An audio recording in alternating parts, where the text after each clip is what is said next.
everyone. How are y'all? Look, Hey, Ryan. I'm traveling as well. I just started a little job too, so I'm just leaving training. So I'm en route. I'm just driving from there. So I'm going to be on, but my camera might not be on right now. Cool. Congrats, All right. Ryan, on the job. Well, thank you. It ain't in my field. It's just something for now to hold me over. But yeah, so but something to pay the bills. That's great. Yes, That's not nothing. Yeah, 'cause I haven't worked since June, so trying to get back into the workforce. Yeah. Along with finals week as well.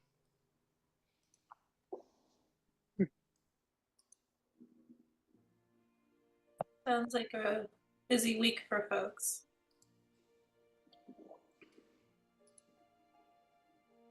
For all of us, yeah.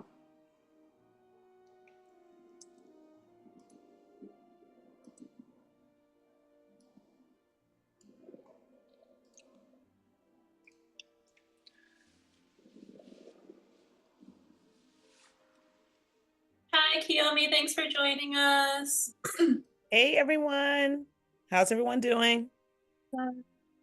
Doing all right, hanging in. Thank you for being here. Thank you for allowing us to be a part of this.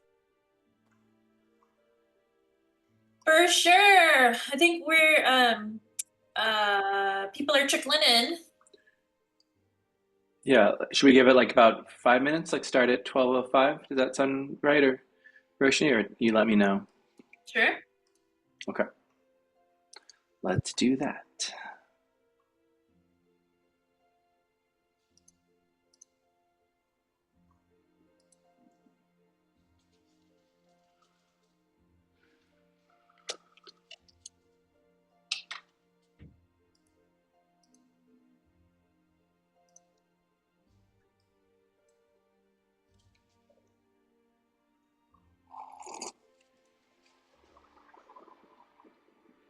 Here we go. Everybody's coming in now.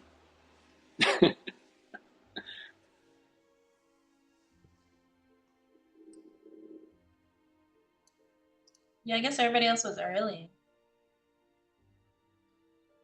Oh, Eddie, are you cold? No, it's just for fashion. You look very cute. I love that. Literally just got back and I'm really hot from walking, so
All right, we'll get started in 1 minute, almost. I think we have quorum now, but I said 12:05, so we'll.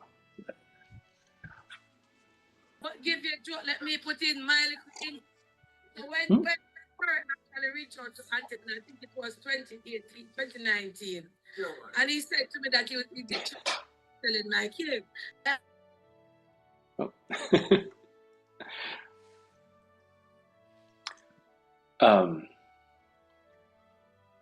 Okay, we got quorum. 12:05. Let's get started. Hi everyone. Welcome to week. What is this? Week 17? Week 15. I thought it might be nice on this particular day, and in general when you do the Zoom, I think I forgot to do this last time, but just to do a little bodily kind of check-in, maybe just kind of check in with like where you are. Zoom is such a weird space where you're kind of both where you are physically and also in this other kind of third mental space. And it's nice to kind of like sometimes just, I think for this first thing, just like take a second to look around wherever you are in your room. Just remember like, I have a body, I'm in a space. Look at all the corners of the space that you're in, whether it's your office or a cafe or your home. Then maybe look back at the screen and look at all these people that we've been building collaborations and community with for the last many weeks. And then maybe do a little stretch. And I think maybe this is a time that you might want to do like a big breath in. Hold it for a second. And then just do like a big sigh out. And maybe even do that one more time. Stretch again. Hold it.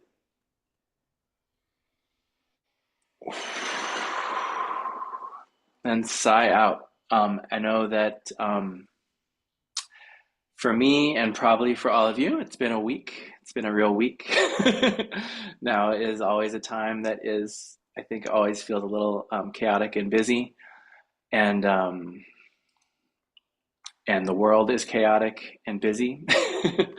And so just, take a minute to just sort of be in this space, and we can kind of think of this space as like, just like a little protected zone where we don't have to like worry about the things that we're always worrying about in the rest of our lives, and we can be worrying about different things and thinking about different things, and just sort of thinking about this as sort of like a real gift to ourselves, is like, how can we kind of like bring connection and focus to this space.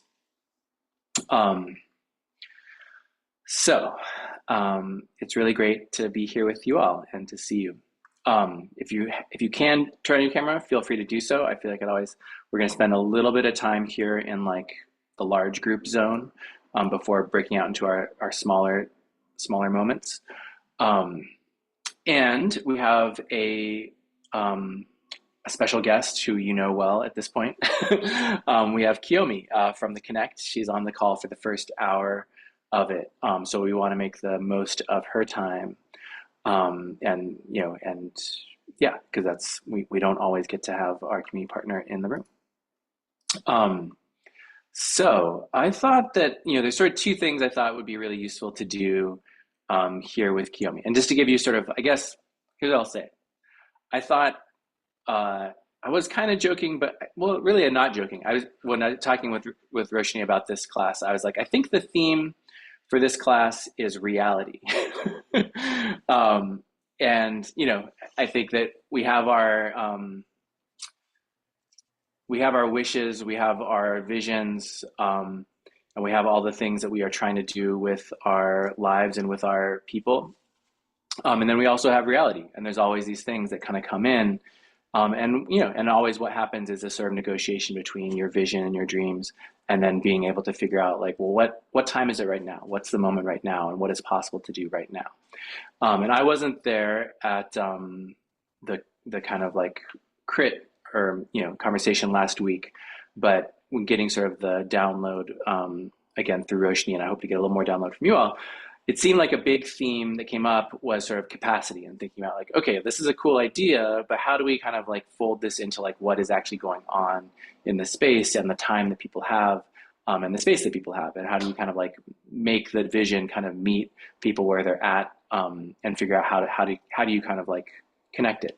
And I think that's, to me, that's like always that's like been a big learning curve, and eternal learning curve, I think, for all of the work that I do, is figuring out like, okay, when the rubber hits the road, how do you kind of actually produce something that is powerful, and how do you get community engagement that isn't going to be like draining the same community that I'm theoretically trying to work with and connect with. So I think that's a really very real and very instructional challenge for us.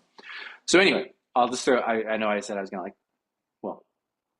I'm going to stop monologuing now. But I thought first thing I'd like to do is just do a little bit of a check-in, which we don't always do, but just kind of going around kind of circle style.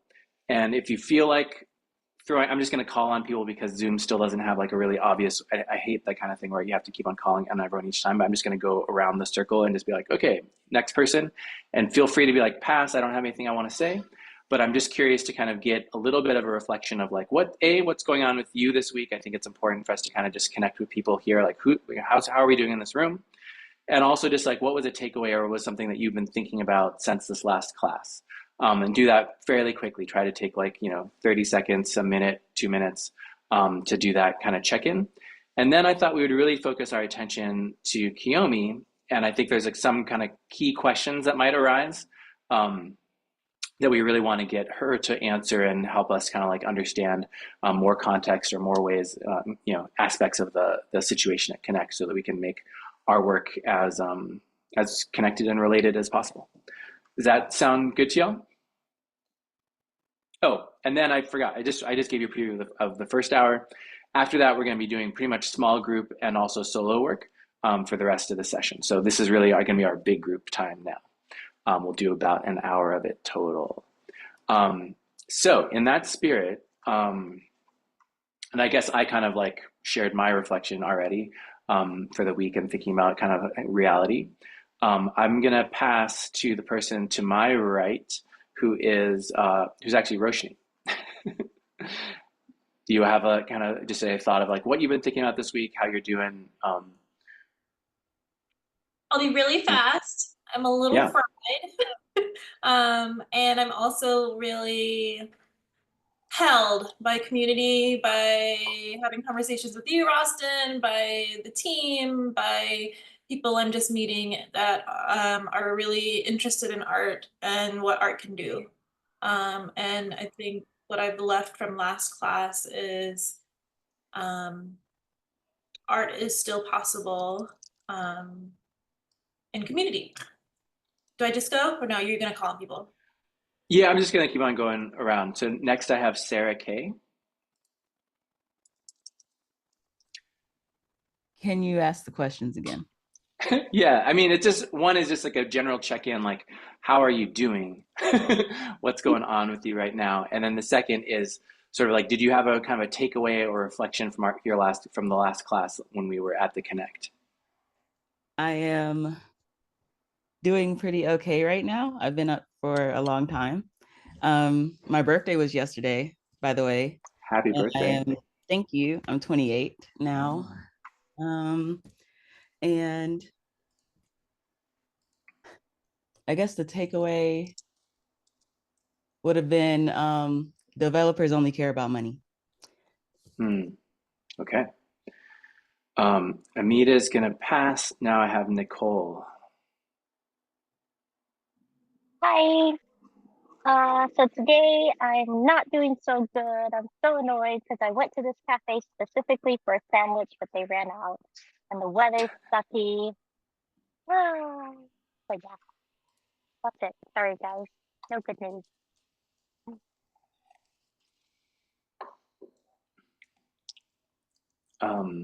All right, Ryan.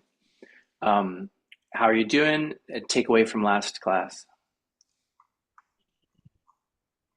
Yes, I kind of a briefing tab is what good week for me, and I'm glad.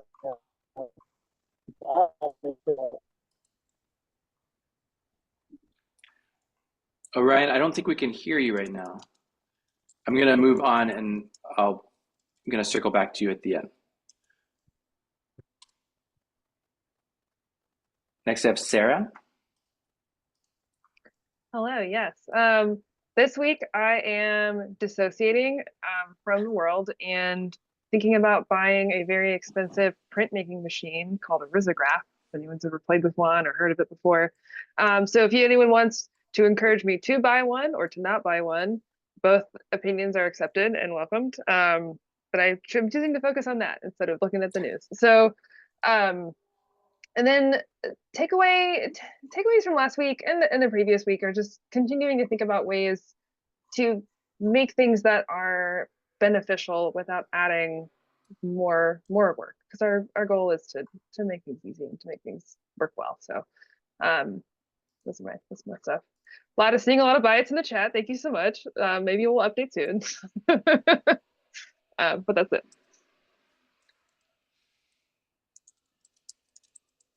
Thank you. Marissa. Marissa Jackson. So today I am very tired, but grateful for community, both chosen and given. I'm very anxious about the future, but I think my takeaway from last class is to just be optimistic, because even though we are tired, human beings are infinitely creative and able to make positive impacts on our communities, given any circumstances that may arise. Emily.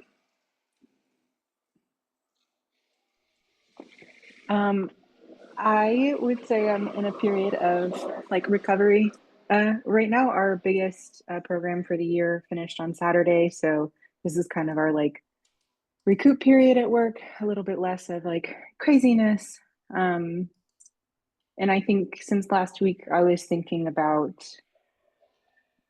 how the work is hard and can be discouraging, but like we do it anyway, I think was kind of my takeaway, that like there's always a possibility that, you know, good things will come of it, or change can always happen, and like maybe it doesn't happen this time, but there can still be like positive outcomes from effort and community and gathering.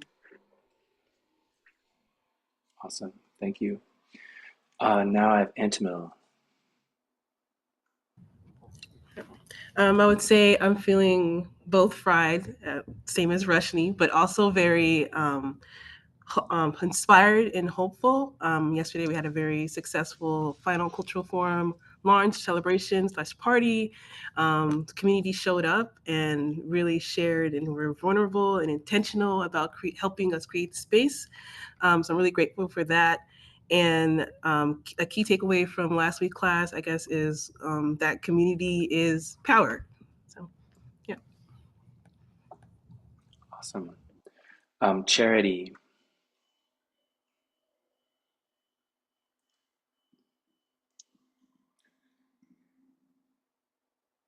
Are you able to talk right now, Charity?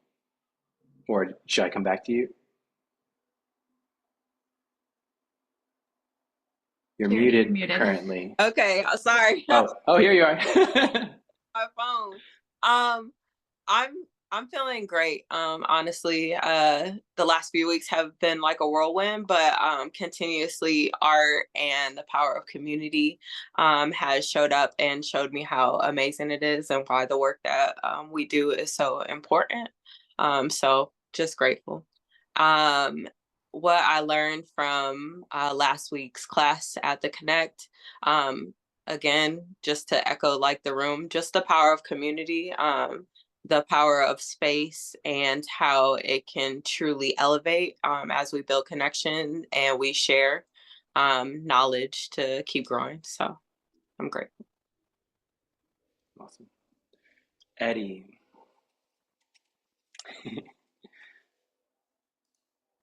Hello.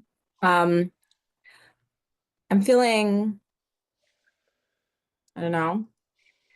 And yeah, my takeaway from last week is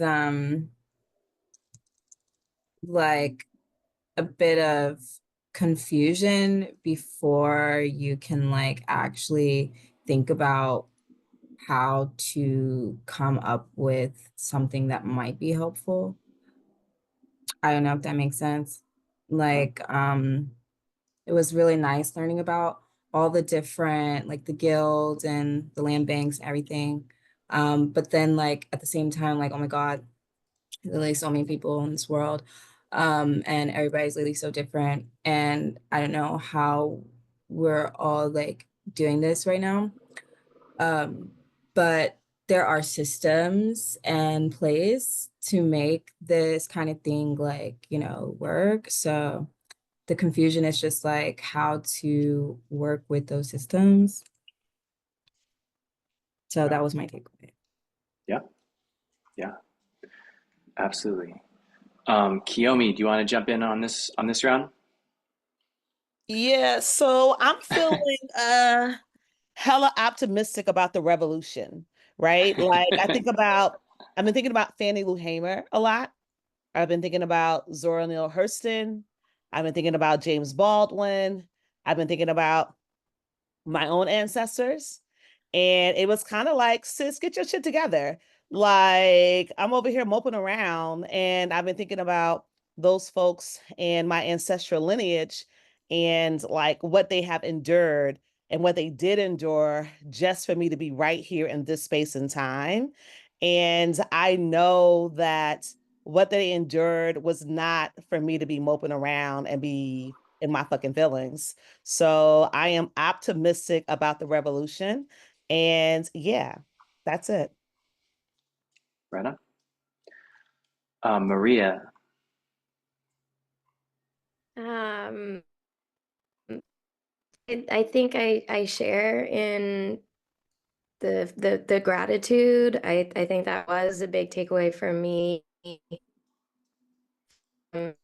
Last week's class, there was just so much I learned about of systems and leaders, innovating and all the hard work that I'm grateful to now be privy to and to learn how I can help support and I do feel a little bit overwhelmed and confused about where that is, but I think that that's a beautiful kind of complexity that's exciting to me, and I'm excited to learn. And yeah, I think overall good and grateful and optimistic. So and thank you to all of you too. Right on. Tyrone.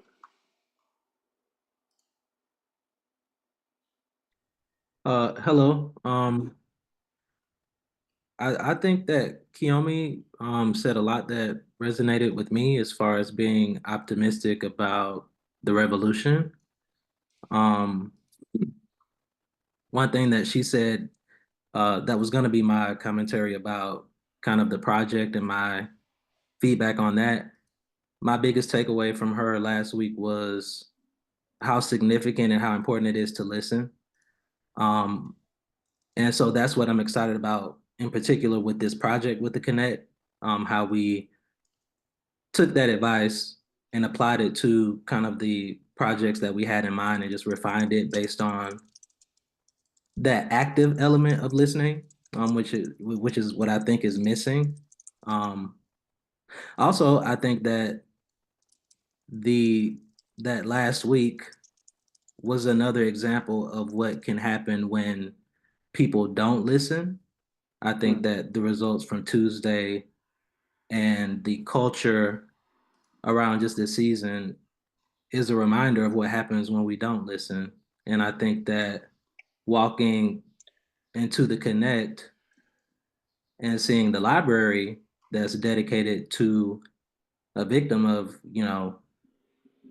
a system that continues to marginalize people, I think it was another example and affirmation that people have not listened, and that has come with so many consequences on all of us. But to make it in any way possible optimistic, that does lead those people with intention to revolutionize. And so I share Kiyomi's optimism, and hope that that is what people will do, will actually listen. And I've also been thinking about Zora Neale Hurston. I've been thinking about ways to preserve culture. I've been thinking about my ancestors, been thinking about Toni Morrison and her call to artists to not be distracted by these systems, to go to work, and to create in these times. So thank you, Kiyomi, for kind of saying what I've been feeling. Right on. Thank you, Tyrone. Now I've got Jackie. Hi. To be honest, as an artist, I am feeling a little burnt out. So, Tyrone, thanks for that reminder.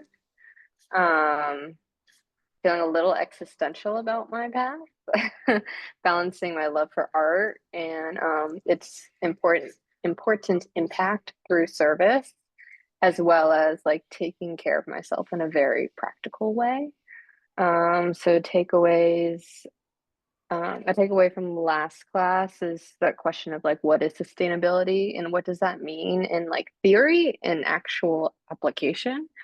And just reminding myself like I deserve rest too. I deserve care and support, just like how I want to provide that for my community and the people that I want to serve.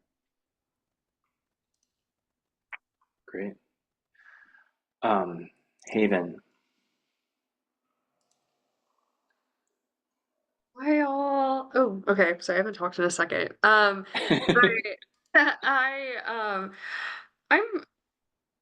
feel like I'm in a lull, but like in kind of a good way. So for a couple of months, I was kind of doing two jobs, so I felt very pulled in a couple different directions. But I finally have like some extra capacity at the moment to like think. And so I'm like someone who likes to be like really, really busy. And so now that I'm not as busy, I'm like, what am I doing? So we've started to really work on a lot of like placemaking, small area plan type stuff at work. And this kind of connects to what I have drawn from the last couple times we've been at the Connect, which is the idea of doing no harm and what that means, especially as like a government employee. Um, and there's kind of a story that goes along with it, but it's Hope's story. So once she gets on, I'll let her tell it. But the idea that doing no harm isn't just actively like harm isn't just actively trying to be harmful. It's when we choose like ignorance and don't look at like the full picture and try to actually connect with the community in the way that we should. And starting to have a lot more informed conversations about what that looks like with the policies and things that we're trying to create as employees. And we've been having those conversations like with our management and stuff, which it's been nice to kind of like I feel like it's kind of hopeful to have that opportunity and do that. Thanks, Haven. I look forward to getting the other half with the story in a little bit. Paul. Hey, so I feel like I think someone else mentioned it, but recovery, just got through a lot of pretty intense stuff. So it's nice to kind of have some downtime. And then as far as takeaways, I've been thinking a lot about Afrofuturism thanks to charity. So that's given me some hope. I've heard people saying, optimistic for the revolution. I'm trying to get more hopeful for it, thinking about making a better world. And I think this class is doing a lot to help get me there. Awesome. Thank you, Paul. Now we've got the dark screen part of my screen. So I have, and so I'm not sure if people are traveling, if they're able to speak or not, but I'll just say a name and then wait a few seconds. And if you can't, feel free to give me some sort of signal and I'll also just move on. Oh, I have another video. Marissa, you've jumped to the front. Hi. I'm not quite to the feeling hopeful yet, but I know I'll get there. I just feel like mentally and emotionally spent by what just happened. So I'm still in that space a little bit. I'm better than last week. My takeaway from visiting the Connect last week was just trying to be mindful of not being extractive and really trying to come up with ways on sharing out about displacement in a way that different types of people will hear it and relate to it in order to get them to start thinking about how that would change. So yeah. Thank you. Thank you, Marissa. Now I've got Gavin Hey everyone. Um, what's my word? I guess it's clarity. Um, clarity, and then like I guess more of a like head down focus and doing the work. And yeah, and then like some of the things that other people have said, like what Tyrone was saying about I don't know. I don't know if it's so much like optimism, but it's like a very clear understanding of like the work ahead. And it's almost like when I guess I'm good when like when an actual tragedy, like it's something's happening and it's an emergency. It's like, all right, we gotta go. So it's like this like way of jumping into action because you kind of know what's ahead because it's just really bad. So you just have to like kind of jump into it. Um, and then I missed last week because I was at a funeral, but I would have actually really loved to have been there, to have like just like because we've been on this journey and I would have just liked to have like heard everyone's like full feelings. And then I don't know, I kind of miss like not being a part of a group last week. So and it was tough, but I would have enjoyed like having y'all's energy there. Even if it was like a sad energy, it was just like I know it would have been good. So so I'm kind of excited for this week and having missed it, just seeing like how things have blossomed. So yeah. Awesome. Thank you, Gavin. I'm gonna make a sort of a little bit of a switch. I'm just slightly worried that it'll take us through the rest of the time that we have with Kiyomi to keep on checking with everyone. So I'm just wondering if it's okay with people if we do a little pause on the check-ins for a moment and then ask, spend some little focus time with Kiyomi while she's able to be with us. Does that sound okay to people? If people have a check-in that they really want to share, throw up a raised hand, and I'm super happy to include it. But I just realized I just don't want to, whatever. Just I want to make the most of our time with Kiyomi. But I do want to hear from the rest of you also. But I just had an eye on the clock all of a sudden. Are people okay with that? Taking a pause on the check-ins? But I also, at the same time, do really want to say that was I was really moved by what you all shared and the kind of space that we've been able to create in this weird digital room and in the real room together. And so the questions you all are asking and the energy you're bringing, I really appreciate it. I'm excited to get the rest of it too. But Kiyomi has, I think, just until 4 to be with us. And I feel like there might be some things that have bubbled up that we really want to, check in with her about or ask her about. I have a couple of questions that I have formulated maybe to kind of get things rolling. And then if other folks, if they have questions, if they want to type them in the chat to kind of just get them into the room, and or, in a moment, you can ask them out loud. But Kiyomi, while you are here, I think one of the things that I've been feeling as a, well,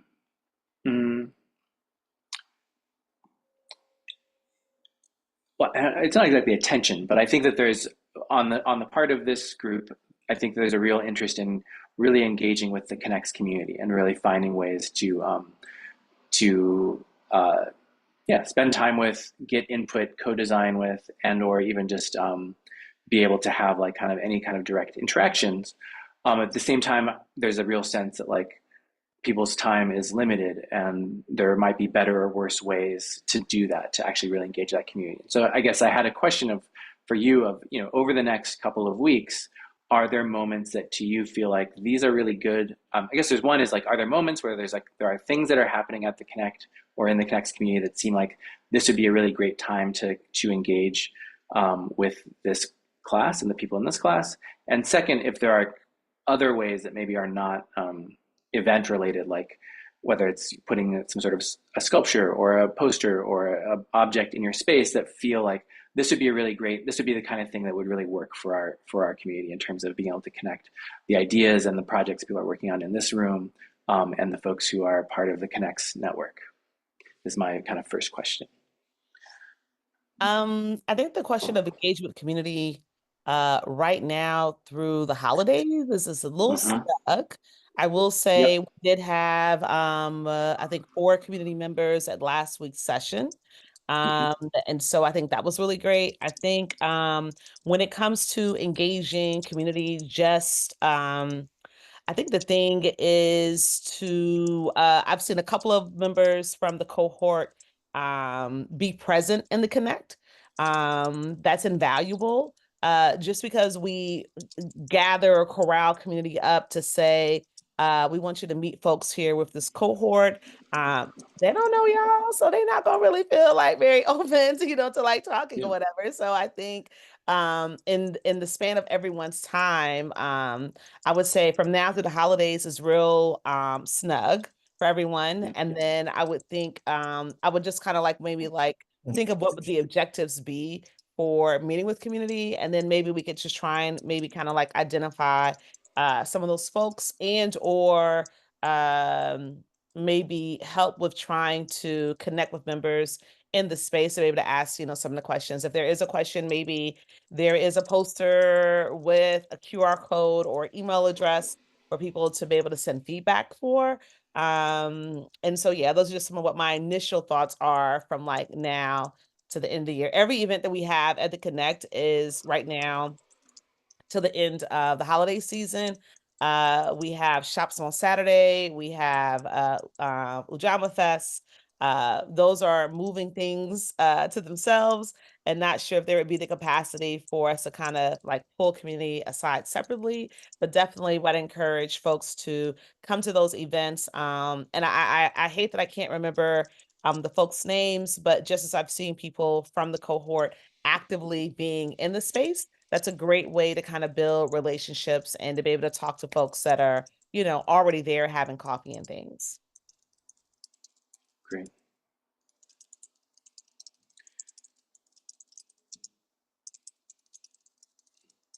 And then I guess a little bit of a related question. Are there other ways that you found like particularly successful in terms of like, if there were like, publications or engaging with people via like, I don't know, like a social media post or are there other ways that aren't like about like necessarily taking up space in like in person that you think are like these are the best ways to communicate with folks or get people to share feedback?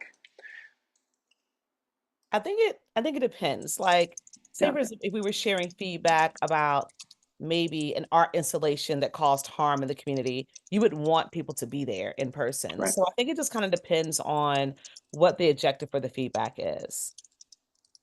Yeah, that's totally fair.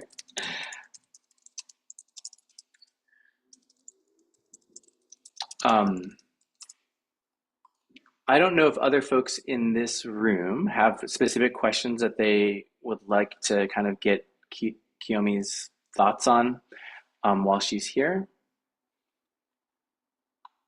Things that have come up in the last class where you were wondering, wanted a better sense of what the situation was at the Connect, or anything about it. A quick question. Yeah. Yes. I'm curious, realistically, it sounds like there's a pretty packed holiday schedule, and we already know capacity is low. If we are narrowing our project scope and collaboration scope, do you think it might be more effective to consider something that can take place kind of using feedback from the space, but not demanding time from the people that connect? So stepping away from activity bases and doing something that like a project can operate a little bit more independently, like an installation or something like that. I'm just trying to think about like scheduling wise. It sounds like there's a lot of demand and stuff already happening. And so maybe what we deliver doesn't have to demand time from you guys at all. Do you have a preference about maybe what format that would look like? Thank you, Daisy. I think that's a really, really great question. I think if it's just for right now, I think let me see. I think go back to Tyrone talking about that listening part, and I love this question. I think for any organization that you all are working with, you can think about, you all that are creatives here.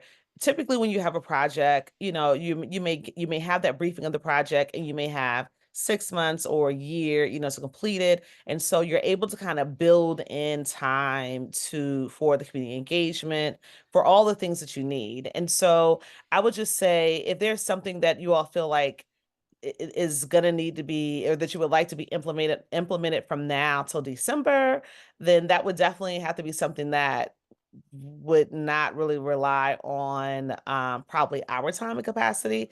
But if it's something that when you guys dreaming and imagining things, if you just have enough time to kind of build it out, to give enough time for capacity for us as an organization, and also you all as creatives. Right. Thank you. That makes sense. I think I'm sorry, I missed part of the earlier conversation because I was on a work call, but I think it strikes me as like there's this very precise balance that we need to be finding between your guys' time and the production of whatever this scope might look like.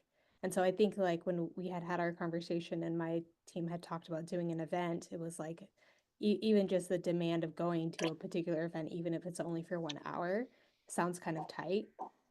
And so I was just curious about stepping away from that.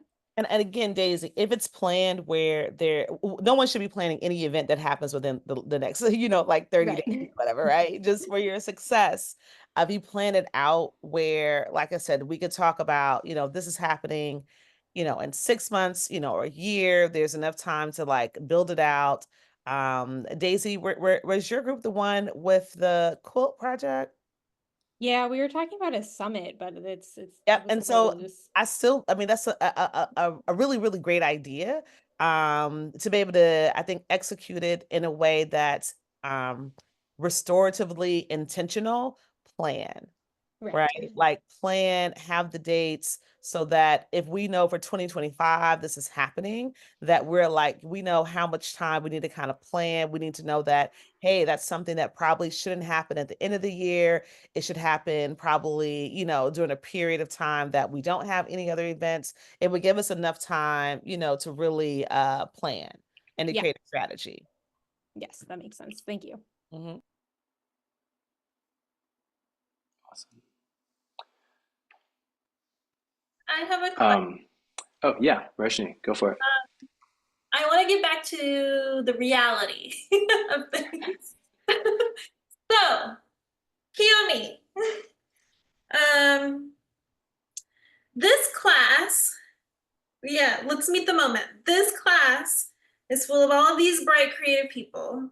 We were in this structure of, small groups, 7 scopes, 7 ideas, getting feedback. We have, this class goes on to December 12th.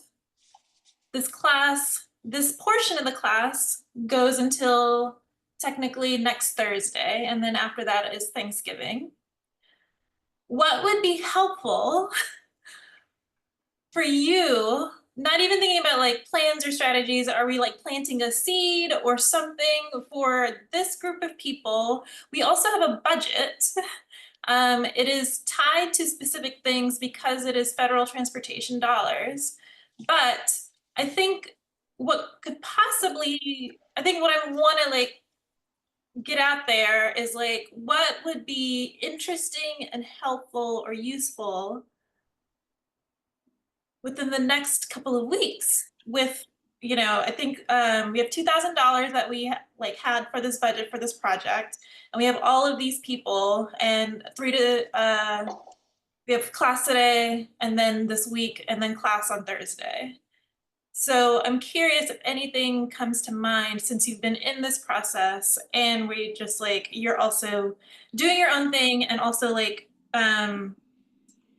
responding to the reality of the world. I think the best thing that I would say is if you know that you have $2, do whatever takes 50 cents to do, right?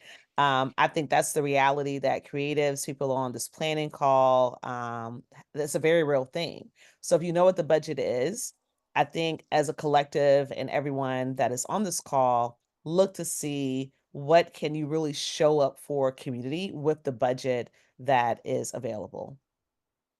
And then I think everyone just kind of lock in on that. Take a look at what the ideas that you do have right now currently, and then see, can we execute this for 50 cents, right? I got to use small numbers since I was an art history major. So if literally, if the budget is $2, how can we execute it at 50 cents? Because there's always going to be something that comes up.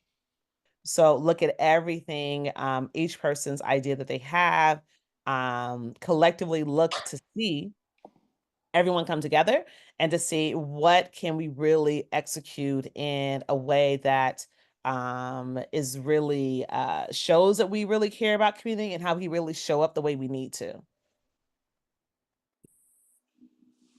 Yeah. Thank you.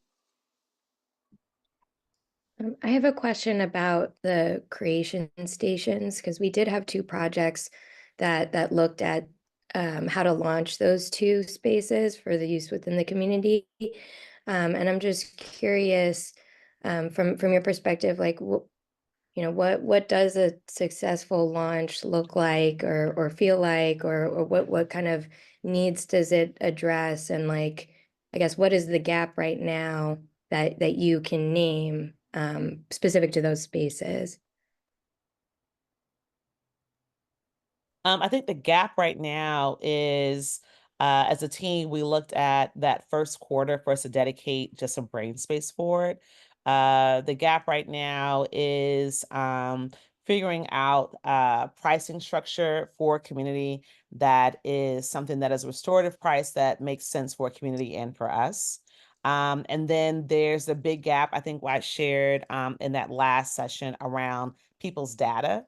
So, we have equipment. So if we have a laptop or a workstation there, how do we protect community's data that is there?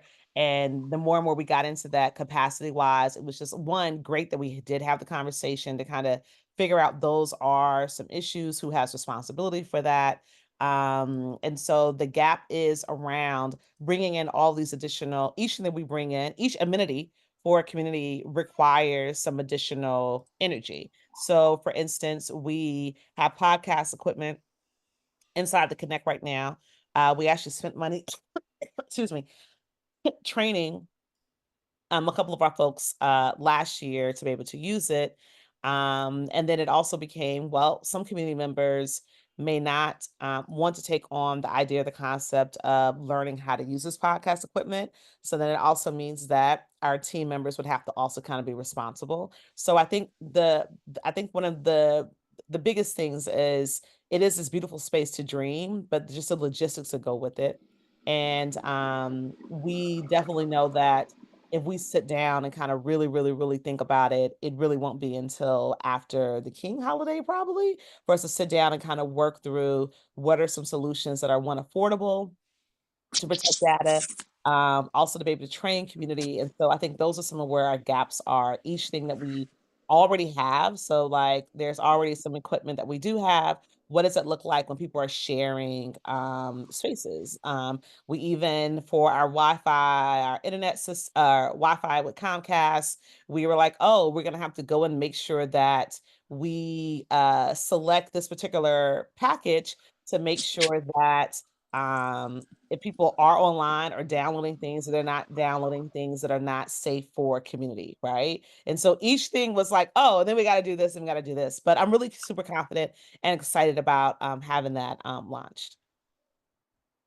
Thank you so much.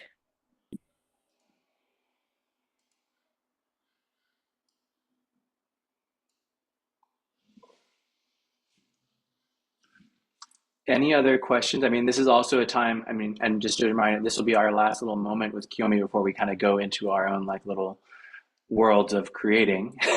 So if there's something about the project and the feedback or the direction that you're thinking about, now is a great time to float it. Be like, we were thinking about going this way with it. Does this seem like a good way to kind of evolve what we've been thinking about, or a good way to, whatever, try a whole different tack? Any sort of questions that kind of pop off, this is the time. I have a thought or suggestion. Yeah. A thought. And excuse me if this was already discussed last week and I missed it. If you're thinking about turning one of those rooms into a podcast room, then one of the things that, if that's something that we would be wanting to take on, sound would be an issue because it's open on top. So, and then soundproofing, because there's like no soft elements in that room to like absorb sound. So that would be something that I'm just throwing out there as something that could be an addition that we could be thinking about. If that would work for one of those rooms, outside of the equipment and everything else. Yeah, so we have to leave the part of it open. We can do a drop down SoundCloud. We actually right now inside the Connect also have adhesive sound foam boards. Based on the folks that are on here from the zoning and permitting, it was definitely less expensive to do a half partition wall than to take that wall all the way up to the ceiling. And so I will tell you, Gavin, we have done a couple of test runs with the mics when we were doing our training for it. And there is some minimum sound, like kind of like atmosphere sound that kind of comes up. And that was with us just literally propping up a couple of the foam boards. We didn't even stick to it, but that was definitely something that we did, think about and definitely know, with that wall not going all the way up.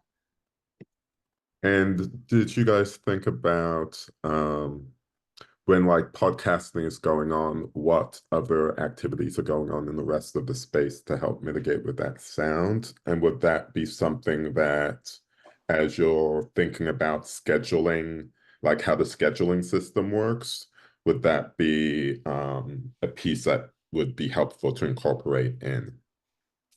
Well, you see what our space is like. So anyone that's coming in, having a conversation or using the podcast, the espresso machine is going to be going behind there. So there's going to be that ongoing atmospheric sound. It would be fiscally irresponsible for us to try and shut down all of our business just to be able to accommodate folks in the podcast room. And so the Connect definitely is, when we have conversations, even when ARC is there, we are an active, living, breathing thing.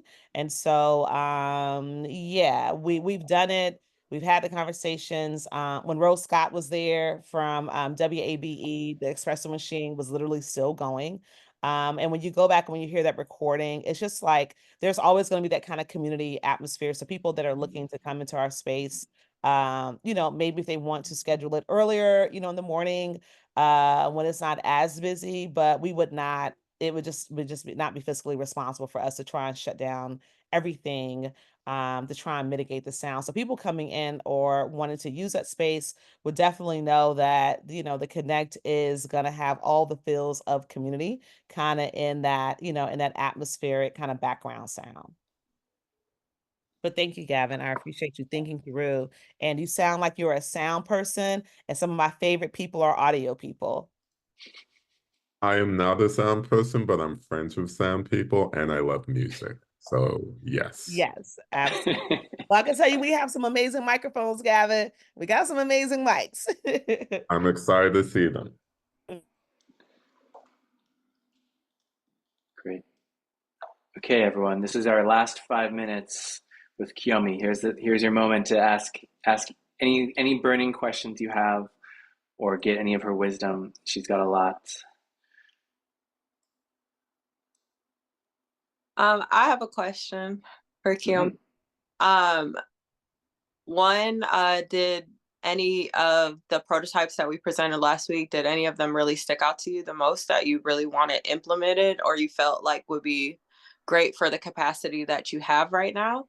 And two, if not, what do you specifically need or want to see in the Connect that we can produce in this time. Because I know that with the team, we can knock out anything in this week, but we want to listen fully to your needs. So what is it that you specifically aligns with you if our projects didn't? That's a great question. Let me go back and look at everything again. I think I was just in the spirit of optimism. It was just like, yes, we can do all of these things, but I think I'm gonna go back to the very first thing I said. Look at that budget, and you all see like what realistically can, happen. What realistically can happen. I will say we now definitely have even a bigger volume of folks coming in because people are dealing with a lot of feelings and emotions, and they're just looking for a space to come in into the Connect. I would say if there was the biggest need, I think right now is a way for probably our staff to have some type of creative space. Yeah, because literally it's a bigger influx, and the Connect is not just coming in and grabbing some coffee. We are connecting, we're checking in with folks to see how they're feeling.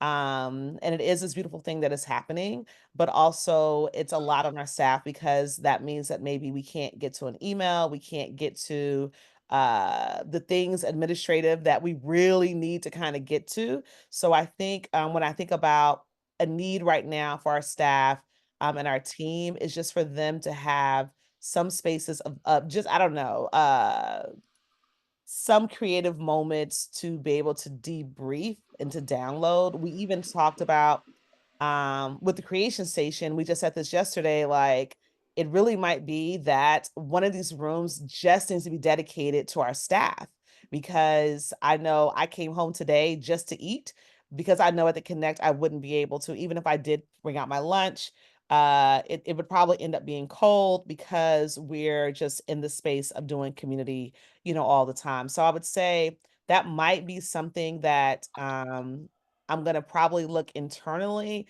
like how do we preserve our staff and team so that we could still go out and do all these great and amazing things and be there for community.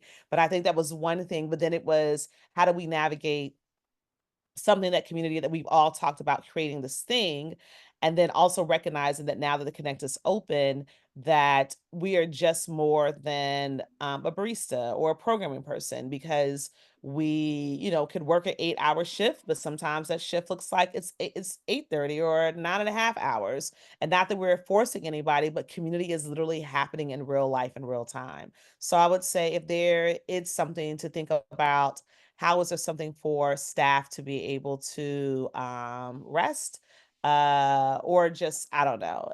I don't know if it's a creative. Saturday, we're doing creative coloring at the Connect. We're just asking people to come with some coloring books to color. And there's no particular agenda. So as I'm saying that, I'm sorry I'm rambling, but that just popped into my head.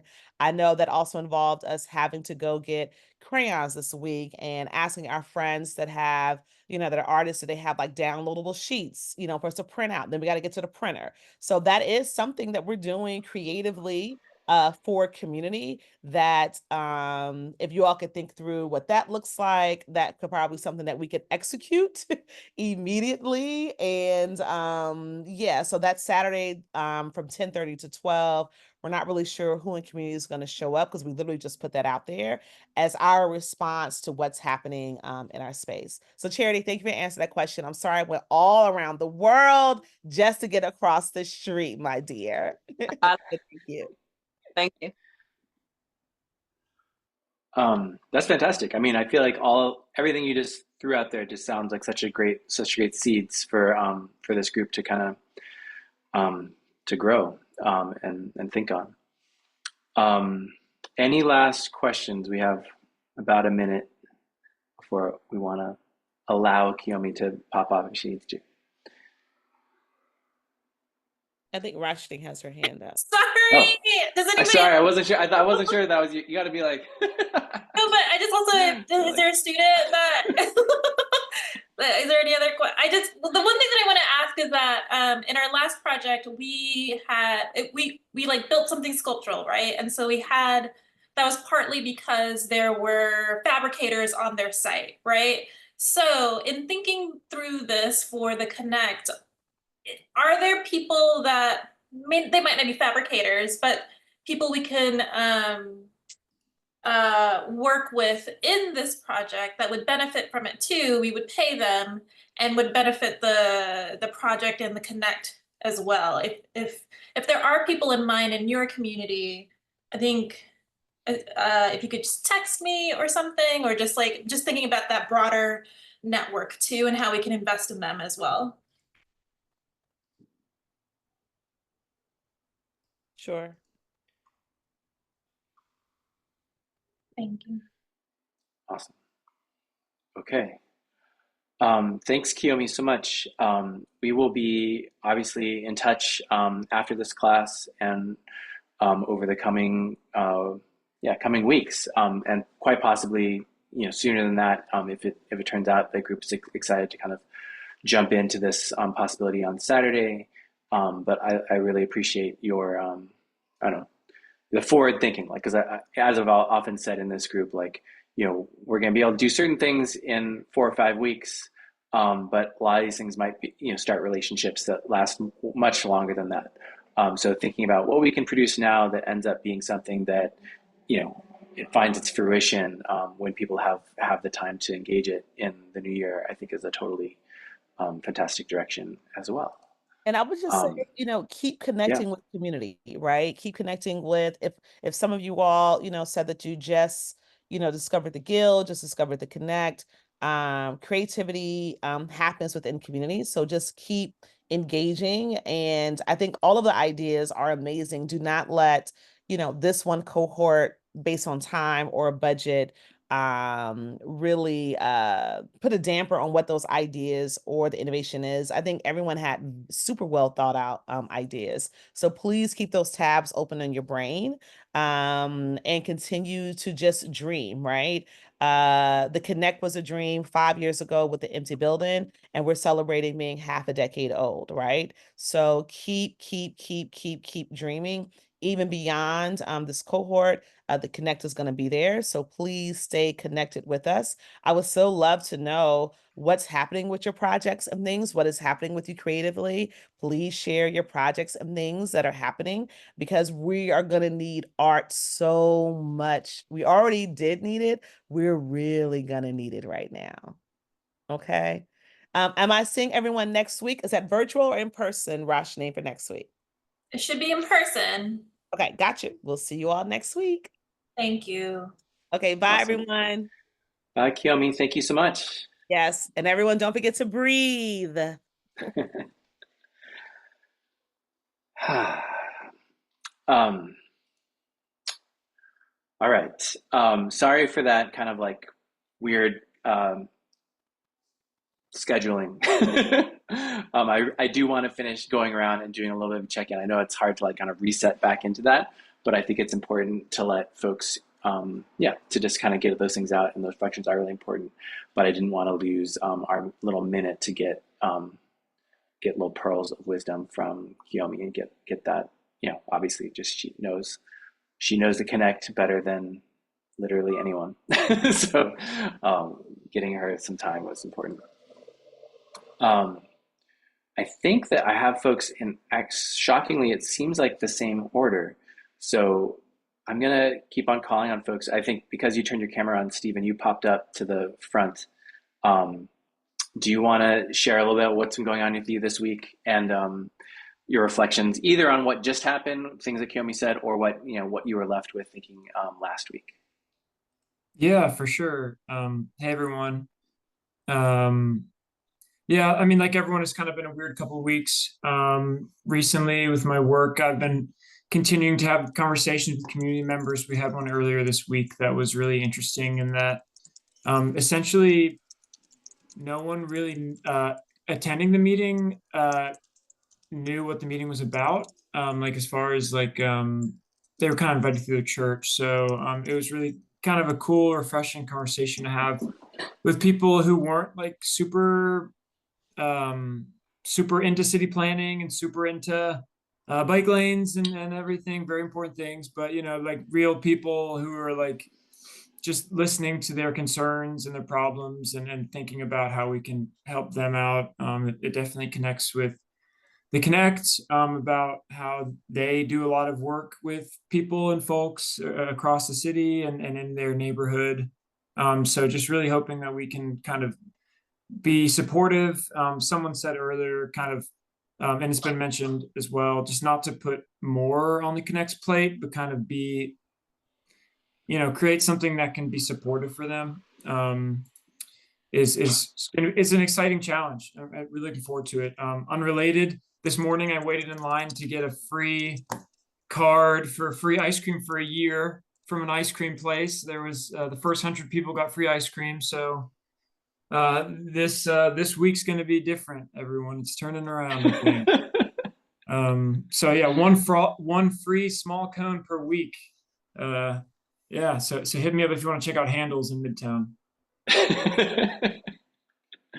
All right, awesome.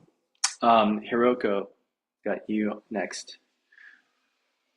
I'm fine. I think I will add this. So I work for a nonprofit that's been around for 50 years, and we had a small donor event that happened last night. And this woman, she had like rushed to get there, because we work with students and we work with students in Atlanta on, dropout risk prevention program.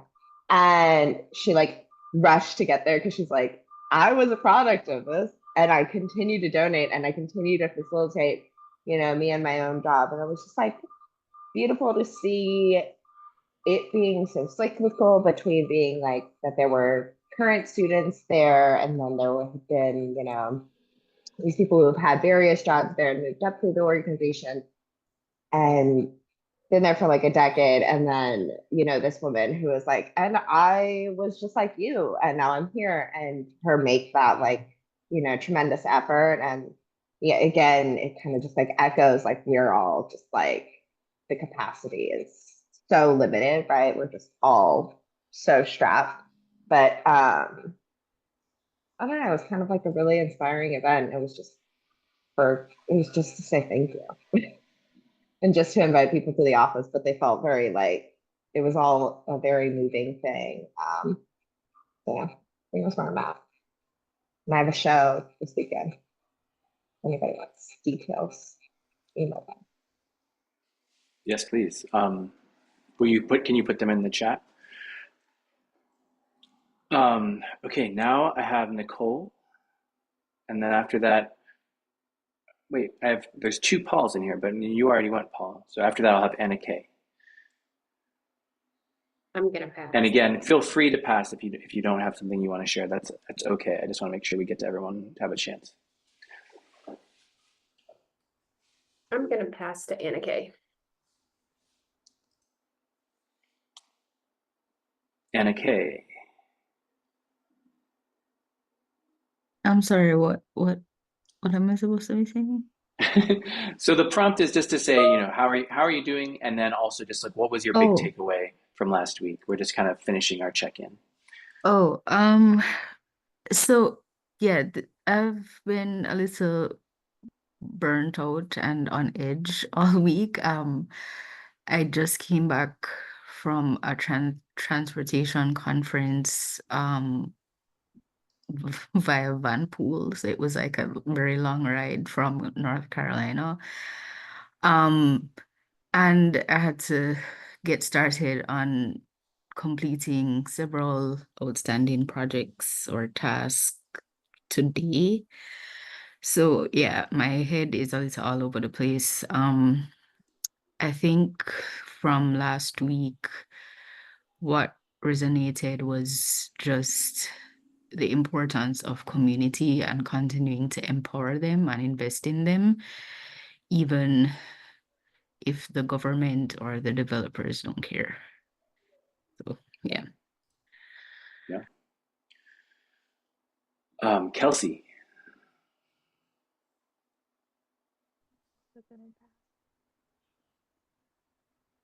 Good. I thought I heard something for a second, but it's so quiet. I'm also gonna pass. Okay, thank you. Jennifer?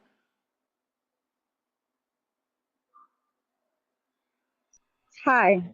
Um, I'm feeling okay. I actually love this weather because it's my favorite season, but even though it's rainy, I'm like, as everyone has said, super optimistic about community and everything that I think like people have like all the connections that we've made have definitely helped me. I've forwarded I think Mandy's info to my boss. I think we're hoping to connect with her soon. And it's just like partnering with the Connect has, I don't know, expanded my ability to see how we can work together to help organizations that are established like the Connect that need more, that could use more help, for them specifically, like focusing on what they need and their priorities. And yeah, I'm just super grateful, super thankful for all the resources being given, and just I'm really excited, really loving the energy that they're giving, that you guys give also. Thank you. Justine. And then we have, I think, just 4 more folks. Hey, feeling all right. Had a really busy week. I was able yesterday to actually meet at Connect with Max from the skate park and a colleague of mine in the nonprofit world on the west side of Atlanta and connect the two of them. And it was a really great conversation, and I hope that it helps both of them, and I hope it maybe starts a relationship between the two organizations. So I'm excited about that, and it was good to go. I kind of realized maybe my takeaway from last week was something Kiyomi said about just like showing up, and it's not really a coffee shop where I live. It's like 20 minutes to the nearest Starbucks, but it's also 20 minutes to Connect. So I was like, I'm just gonna go there instead. Right on. I think Lauren, your camera just turned on. Do you want to share? Sure. Yeah. And thanks to whoever's been allowing me to come back in. I've been having some connectivity issues throughout the call. So thank you so much.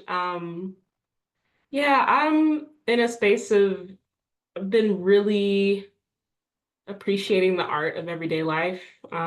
Just the parade of humanity that I see when I'm outside or taking the train to work.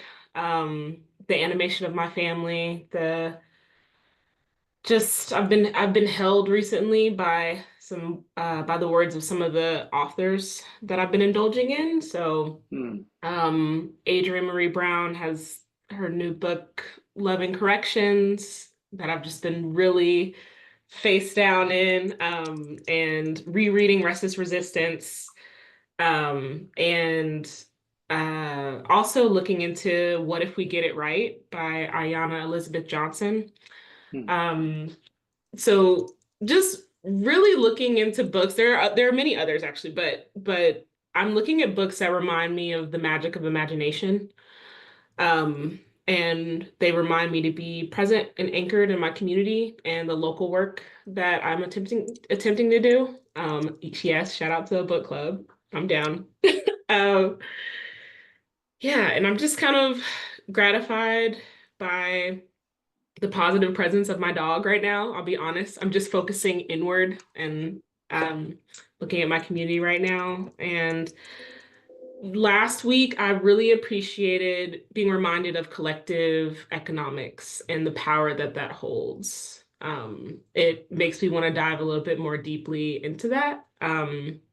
And yeah, I'm really grateful. And I will admit, I didn't have this mindset last week, but it's here thanks to, some self-care. Admittedly, I'm in therapy, and, shout out to people, when you need it, you need it. So, yeah, so I'm feeling pretty good right now.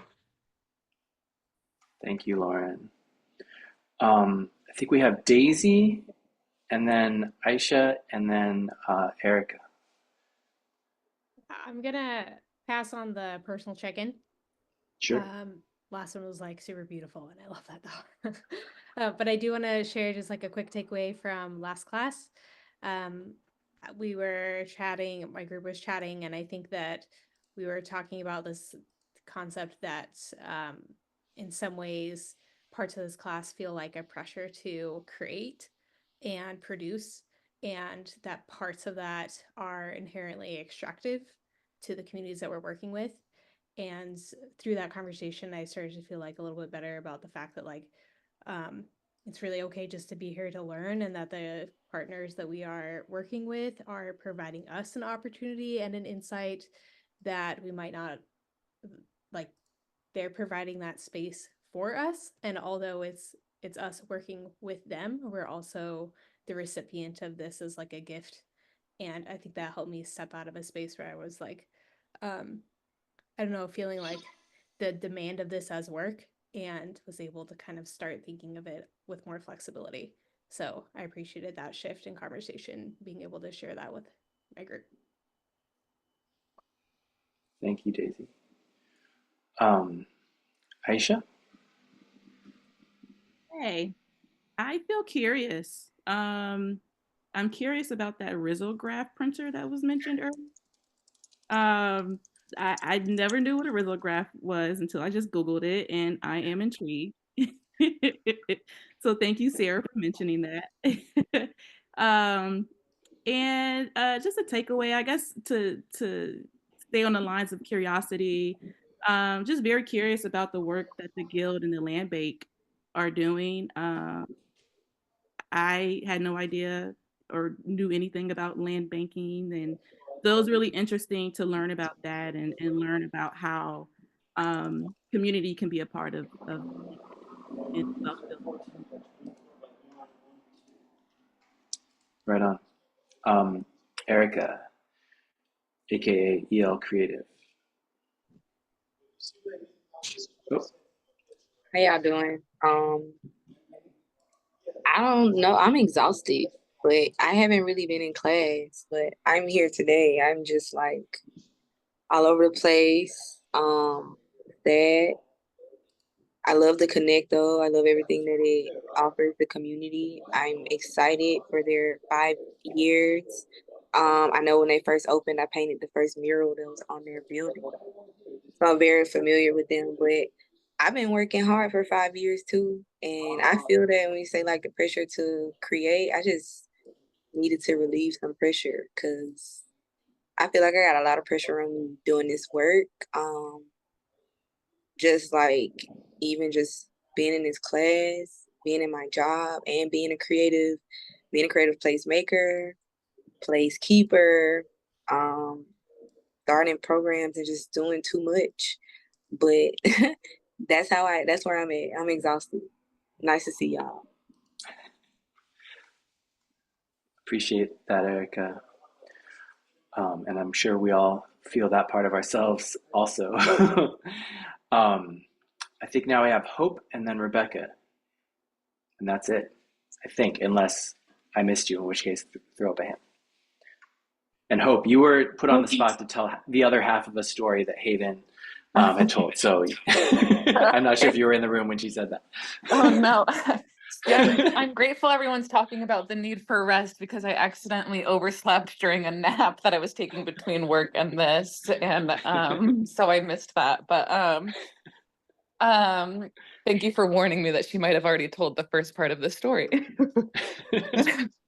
So yeah, I'm not sure how much she told, but last week left me feeling like really, really activated, I would say, between like the project that her team represented and the discussion that was held afterward that kind of like challenged that project a little bit.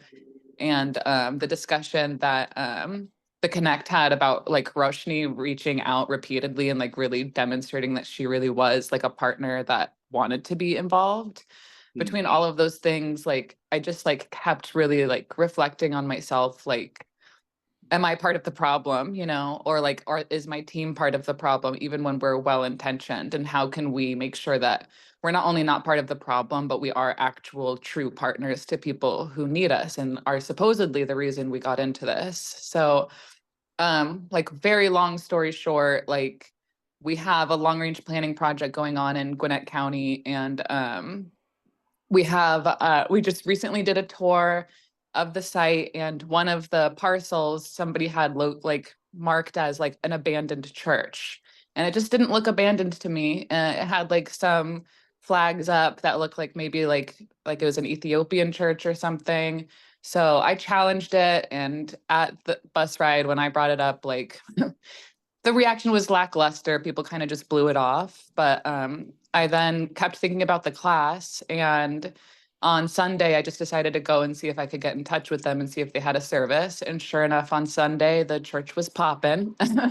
It was like bursting at the seams. So I got out of my car and found someone who worked there, gave them my business card, and planned to have to show up a number of times before they ever reached out. But on Monday, they called me.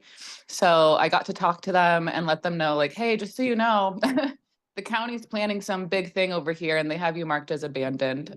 So first of all, that's wrong. And second of all, like, my job is to be your advocate. So like, let's talk. And if you have time, like, let's get involved. And they were like, oh my God, thank you, thank you.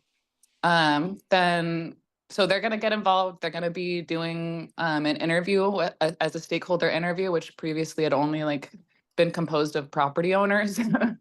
And they're going to get involved in our public meetings. And I gave them a call today too, just to make sure they knew that I'm still here and that they were still interested. And they were like very receptive. And so I don't know, just even the follow-up call, like none of these are actions that I necessarily would have taken without this class, to be honest, even though I consider myself a well-intentioned person.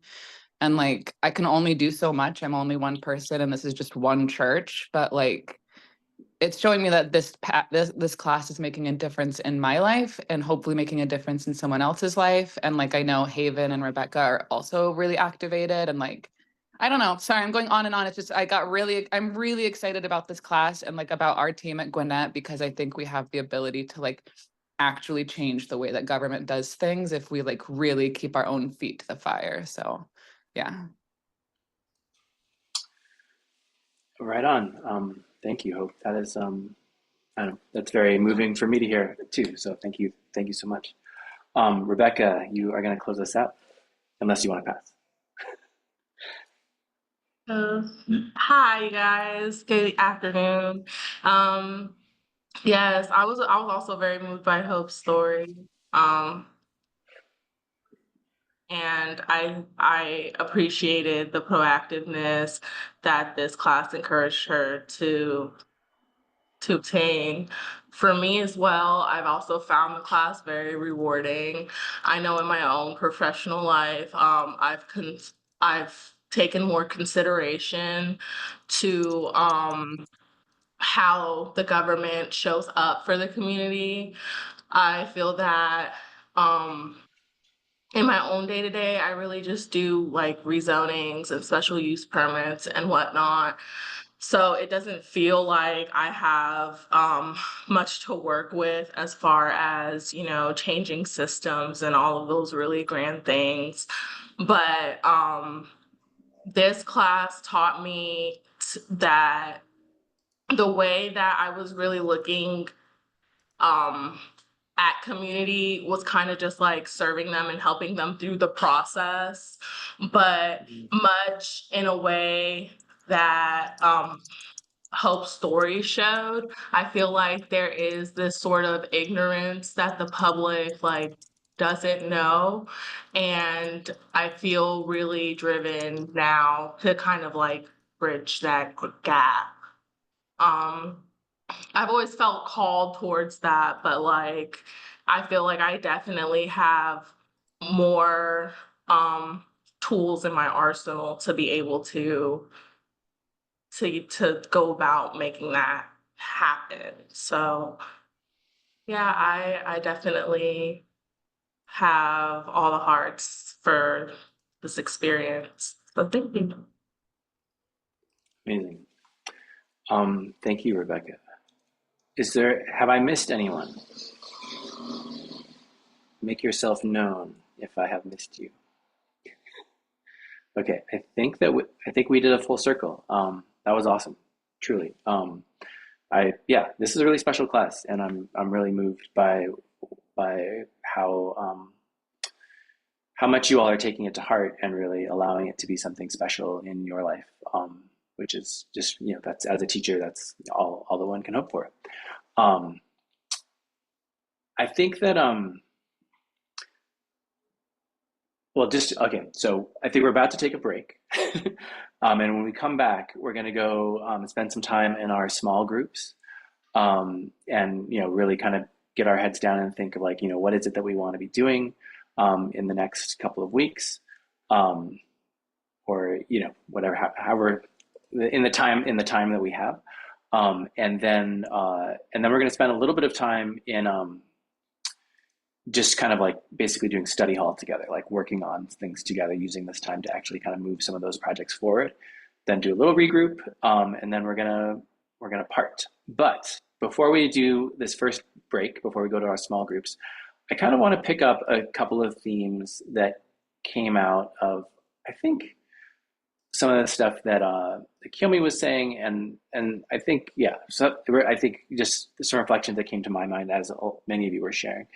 I think this theme in general of the idea of like, how do you do kind of like be a partner, like how do you kind of like produce something useful without also being kind of a drain on the people who you're theoretically serving. That's a theme that came up a bunch of different times in different ways.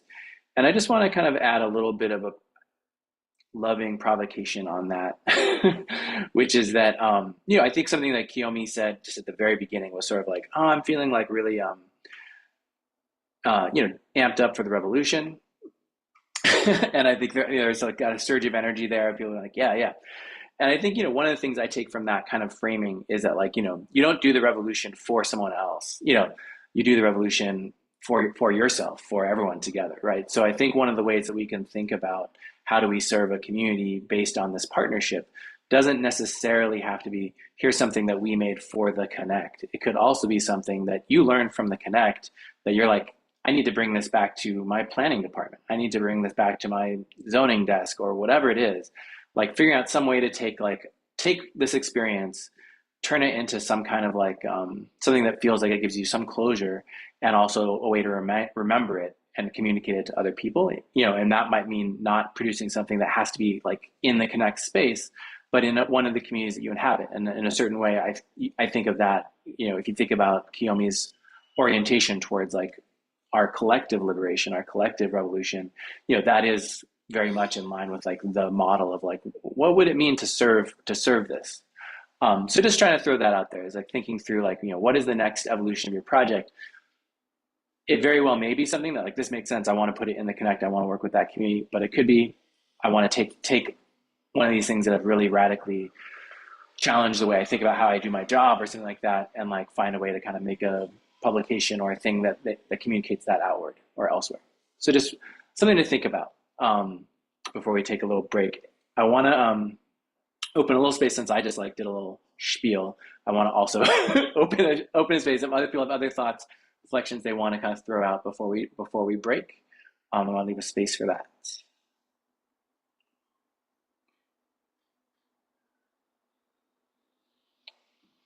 All right. Oh, Roshani. Thank you for that. Thank you for that reminder. Question for you, Rosten. I know that we're going to come back at the end.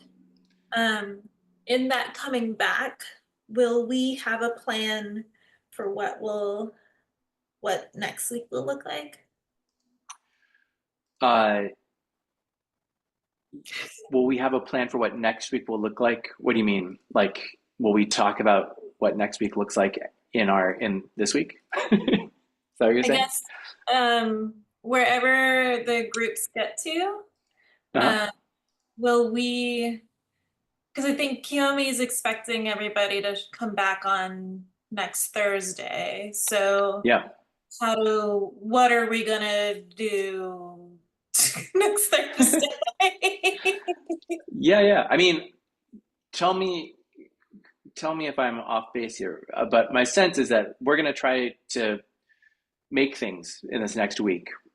And then in some way or form, we'll either be sharing kind of like a post-mortem of like, we tried this thing, like we made these color activities and went out on Saturday, or we'll be like, here, we kind of produced all these things and we're going to deploy it next year or whatever. We'll have something to kind of like reflect on and share with Kiyomi in the space of the Connect next week. And basically that class will be about sort of like doing that and then reflecting on it together. Does that sound right to you, or is that like? That sounds good to me. Does that make sense for everybody? Gavin. A quick question. Are we, during, like, when we come back as a group, are we going over all the projects again? Is that part of that? I think that's the idea. Is, yeah, we're gonna sort of like, you know, we learned a lot from last time we presented it, and like in a certain way, like I think of that first presentation as like, you know, it's like a trial balloon or something. Like you know, put it out there and you kind of hear like, and it seemed like, you know, we heard a lot of like pretty useful feedback, but also a lot of feedback that maybe had us challenge some assumptions and like rethink things. And so now we're gonna do that work of rethinking this week and then present it back and see like, does this feel like it's like, you know, not even just to Kiyomi, but to ourselves, does this feel like the right evolution of what we're trying to create? Does that make sense? Thank you. Anna K, I got a hand up. I'm sorry. I thought we were going to select one project.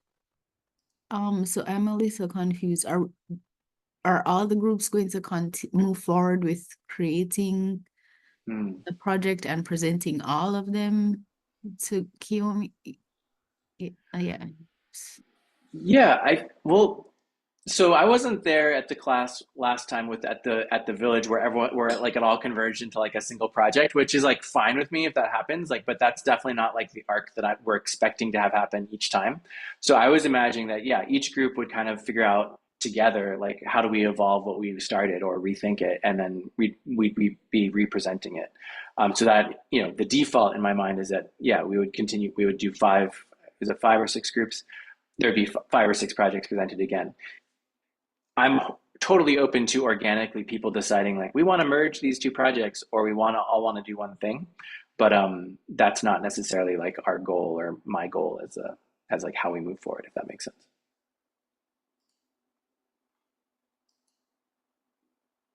So it is a little different than last time, and we haven't totally communicated that to the class until right now. Okay.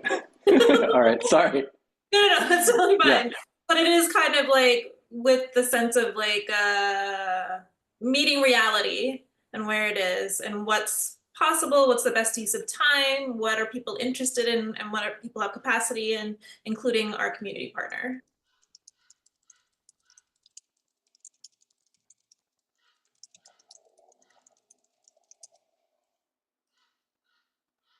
So I'm gonna recommend we take a little break.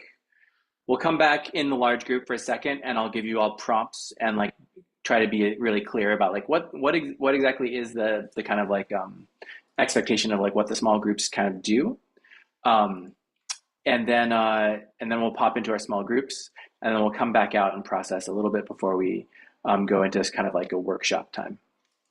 Sound good?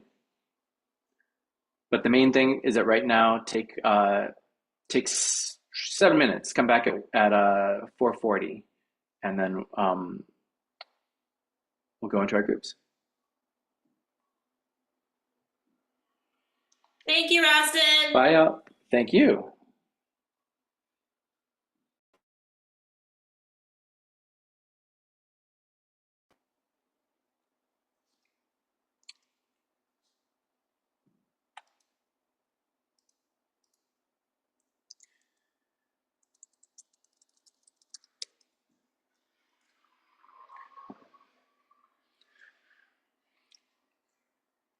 Okay, cool. All right, we're here. We're back.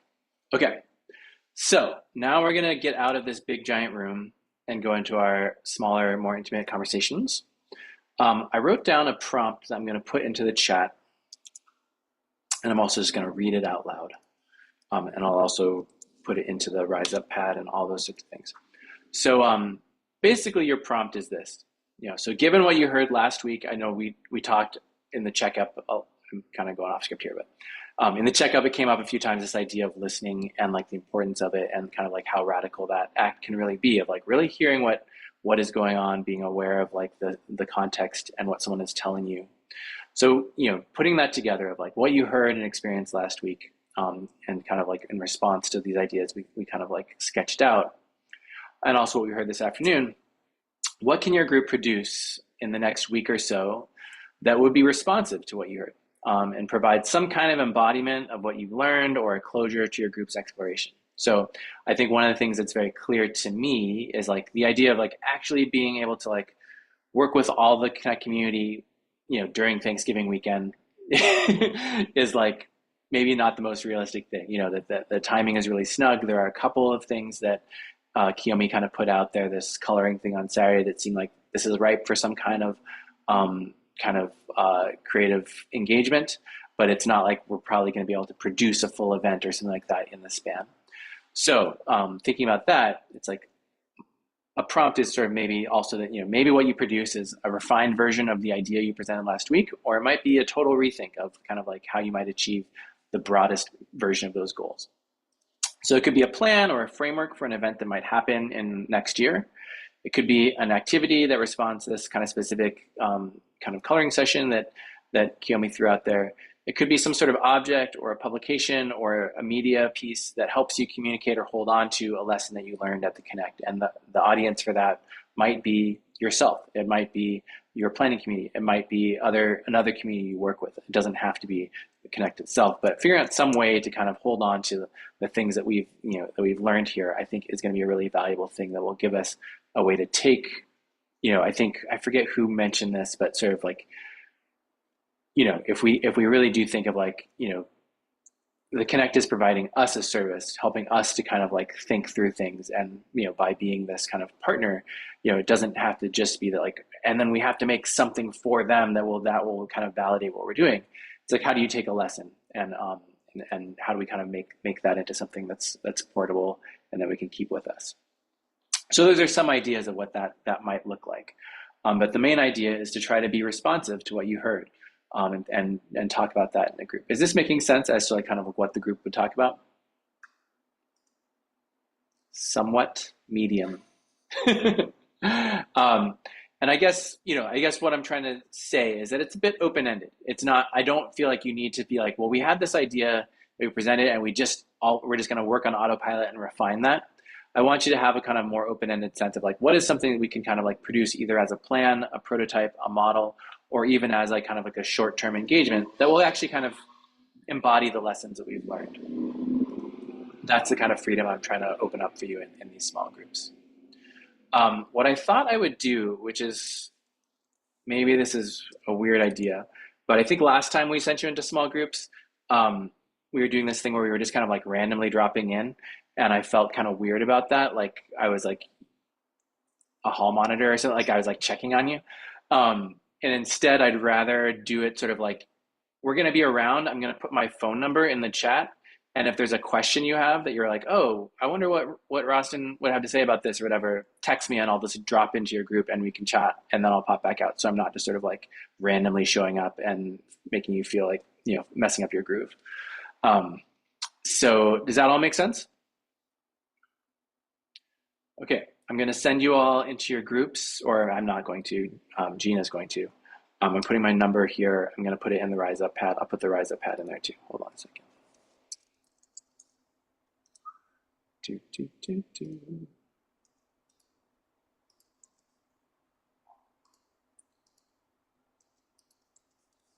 Let me know when you're ready. Yeah, I'm ready. We're good. Okay.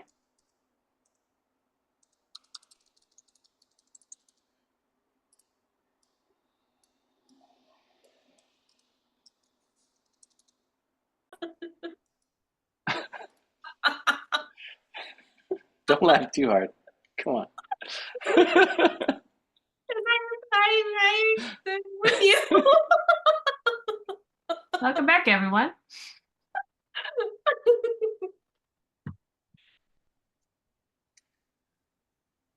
It's just you now, Nicole. Welcome back, Nicole. Now more people come back. 27 seconds. Everyone. That's not awkward. Not at all.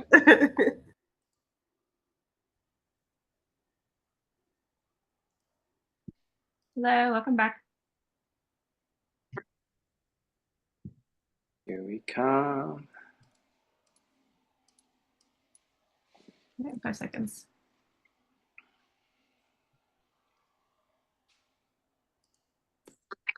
Welcome back, everyone.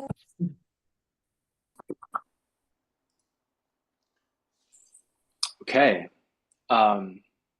Is this everybody? Are these all the groups? Yes, I'm gonna say yes. Hi everyone. Hope that your small group time was engaging. Heard there's also some desire for some large group time, and I think what I thought we might kick that off to sort of to see kind of like what ideas are percolating in these small groups, and just to clarify, just like part of why I like small groups in general is just because it gives people more of a chance to actually speak and have kind of like a really more intimate engagement. So I know that there's obviously lots of times when it's like we want to work together as like one big group, but on Zoom especially, that can sometimes just feel like you're waiting forever to say something, and so I'd just like to have some of the thinking and the talking out being done in the small groups.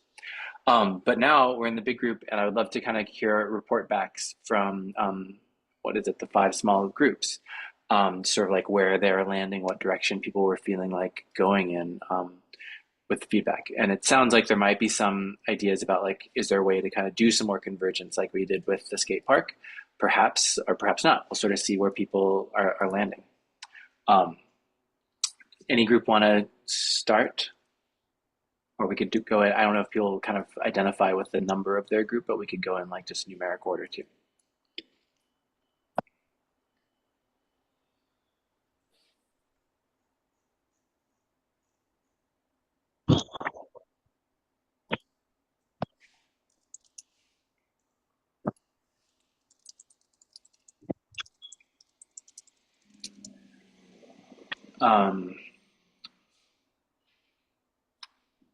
Gina, do you want to, you kind of know what the groups are. Will you call on a group? Sure, yes. Okay, so I'll just go by group number. What's going on, guys? Let's do group 1, Eddie, Amita, or Tyrone.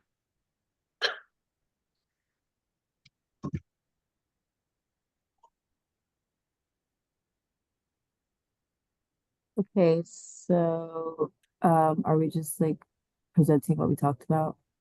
Yeah, just like a little summary of like kind of like what directions were coming up. Like, Okay. So during last class, we presented a project that was kind of like a breakdance cipher. It was supposed to bring in new people into the community, and we wanted to partner with the other institutions in the area, like the Atlanta University Center and, maybe some other prominent institutions in the area. And we got some feedback from Miss Kiyomi, and it was just very much like we're about to have a really big event. We probably wouldn't realistically do another event right before that. Because this was like our idea was like to have an event that kind of promotes, Ujama Fest. So we asked her, what would you like to see? And she talked about having some sort of like help with preservation for the Connect. And so we just kind of went back to the drawing board. We scratched the breakdance cipher, and we just built basically like a like a curriculum for an internship or a volunteer to come in and do preservation work and documentation work for the Connect. And so it's already built out basically. And it's uh so it's like creative documentation and preservation fellowship, but it would be an internship or volunteer program. And the program structure is like an 8 to 12 week commitment, and it's flexible based on academic requirements. And it would be 10 to 15 hours per week with a mix of on-site and independent work. And the main focus areas would be storytelling and creative writing, film and documentary production, content creation, and content creation for social impact.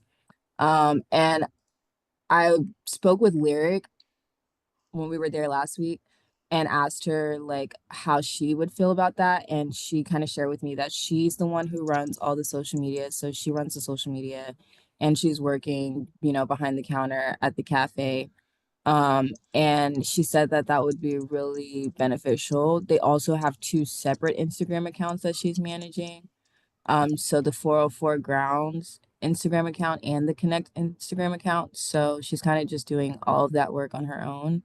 And Miss Kiyomi was talking about how they're a small team and they're stretched thin. So we thought bringing people in could also be people who can, you know, assist in helping them, you know, get other tasks done that they may not have the capacity to do right now. And so yeah, it's in a Word doc. I can like share it with you guys. And then yeah. Amazing. I mean, I'm kind of amazed that you got to that level of detail in the amount of time that you had. It's impressive. Yeah. Okay, Well, that's great. yeah, Okay. she was like, she kind of emphasized like, yeah, if we're gonna do something, like we would like it to just be done already. Like like she said that. And we were like, okay, let's listen. Because she was like, you know, like really wants us to listen. So we tried to really hone in on that. And so yeah. That's awesome. Let's hear from all the groups, and then we'll kind of come back and start chatting about the specific projects again. Sounds good. But thank you for sharing, Eddie. Of course. All right. What else we got? What else we got? Who's in group 2, Gina? Or no, I heard a voice. Oh, it's me. Group 2 is me and Steven and Gavin and Jennifer. Um, so getting into the like feedback we heard last week, I think first off the bat, talking about how government is an inherent harm and like wanting like how we're going to approach that and being realistic about that. I think that conversation was really important. But still the scope of our project is the audience's government, telling them what they've done wrong and how to correct it. And so some of the other feedback we heard about was like, how do we ensure accountability? What's the physical object, the goal, what are next steps? And so we really like fleshed out the project a lot more and thought about that kind of that feedback being given to us. And so we've pivoted a little bit where it is essentially government officials would be the primary audience. So employees like me, elected officials, things like that would be the primary audience, but anyone would have the opportunity to participate in this game. And it would be set up in a board game kind of format. And Gavin, he has this camera on somewhere if you want to look at him, and he has examples of what everything looks like.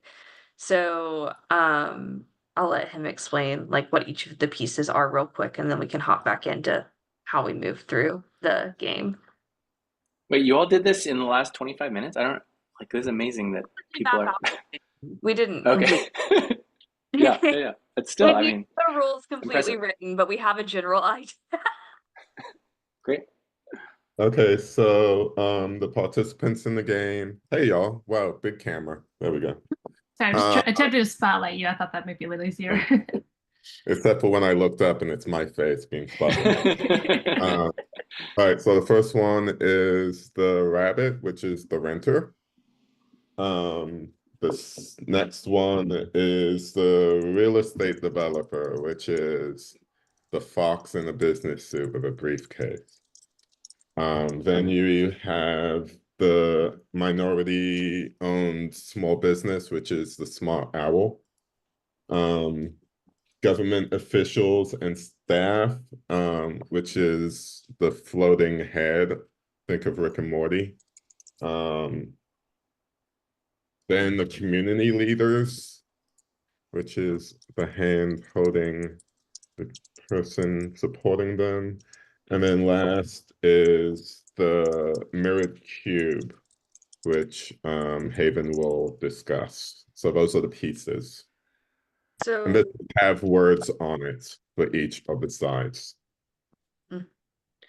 So the idea is that you know, pick a character, pick your piece to go through this game, and there would be cards and dice and almost like Monopoly, Candyland, any game like that where you're moving towards the end of the game, the accomplishment, and the end of the game is the cube in the middle. And inherently baked into the game, it's going to be easier for developers. It's going to be easier for government, and it's going to be harder for community organizers or renters or small business owners. And once those people who it's engineered specifically for them to get to the end of the game to win faster, they're forced to look at the entire board and themselves through this mirrored cube and look at everything they've left behind and the people they've left behind and the damage that they've caused. And then from there, the people who participated in the game would reorganize the rules of the game to better support everyone participating in it, and then you would redo the game over. So that's kind of the physical interaction. Now, getting into like the audience, the facilitation, the connection back to the connect, things of that nature. We thought of this being like a prerequisite before meeting with an organization like the Connect or Los Vecinos, essentially like a screening process to show that intentionality, that education, that they're wanting to do no harm, because really talked about the fact Roshani kept reaching out, kept talking to them, putting in that effort was the reason that they were open to us being in the Connect anyways, that space. And so I think it could help to show a lot of effort, and it could be used as a tool to help protect and support community organizations without putting that burden on them. And the idea too would be like the facilitators would be people who've participated in it previously. So not putting that burden again on the Connect or other organizations, people who are government officials who participated in it are willing to recreate it. And then also in terms of location, I think it could be cool to do it at the Connect, but if they don't feel comfortable, like I feel this is something we could do in a public space, like a park or on the Beltline, and to remove them from that space and make them go through this process before they enter a space like the Connect. Cool. Amazing. Again, like I'm very surprised at how detailed all these ideas are already. Moving to group 3. You need me to call it out. So that's going to be Erica, Emily, Justine, and Sarah. Okay.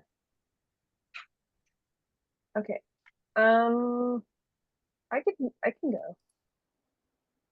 Great. Okay. So last week, I'm going to share. I'm going to do a little share. Can I do a little screen share? Yeah. Okay. So last week we talked about I don't know why my train of thought suddenly just went away. But last week we talked about a way for the community to learn more about specific things that might be helpful for them, what's going on in the neighborhood, things that are happening at the Connect, just kind of being this like info hub for the space. We talked a lot about kind of what makes the most, I don't know, because there's a balance of like, it would be easy to put something, do a little zoom. It'd be easy to put like a small little kiosk on the outside of the Connect building. They can easily step outside, set flyers in. It could be a space for the community to come add their own stuff, to kind of create this physical message board to keep people connected. But there isn't like a lot of foot traffic by this specific building. And so we talked about maybe just like kind of barging it and installing our own kiosk sign at the corner by Slutty Vegan, where there is a lot more traffic. But it's still close by. They could still walk over and do the same thing, swap in, swap out, make updates and changes. And then I don't know, like I kept thinking about how just from a capacity perspective, they just, I worry that this might be too much still for somebody to do, to keep up with and to create things. I mean, I think this could be a really viable thing. Kiyomi sounded interested in this. We talked about maybe making Canva templates or something that could be super easy for them to just like plug and play. Maybe the community could use Canva templates to just plug and play, kind of streamline that design process. And then we also in our group earlier just now talked about this is sort of like a wild here that I kind of came into the meeting with, like the Kool-Aid man. But I thought about the capacity, and I thought about still asking them to physically go do something might just be an extra step. Maybe it could be something, maybe this would be something where like they do have this storytelling intern and that's something that they keep up with. But if there was a way to do something more digital, we talked about maybe seeing if y'all seen these like Ike signs around Atlanta. They're like, there's one really close to the space in Gordon White Park. They're in different areas of town. We thought about maybe doing like a thing where they like sort of have a partnership with Ike in some way, and either they can do kind of the same thing as this, but a digital one. So it's super easy just to email a JPEG and now it's up. Maybe it could be location specific to Southwest Atlanta, or it could be something that works for them to kind of spread that knowledge and that community building throughout the city. We were looking at an article that said that Ike plans to build 120 of these in Atlanta. So if that could be cool, that could be kind of neat. So questions we have is we don't know who to talk to or how much that costs, but maybe there's something there. Group, please jump in and add if you would like. I think just to clarify, the part that was confusing for me was just like kind of understanding, like we're not gonna like purchase a digital sign to put out front. It's that like we would work with these existing signs. The contract is with the city.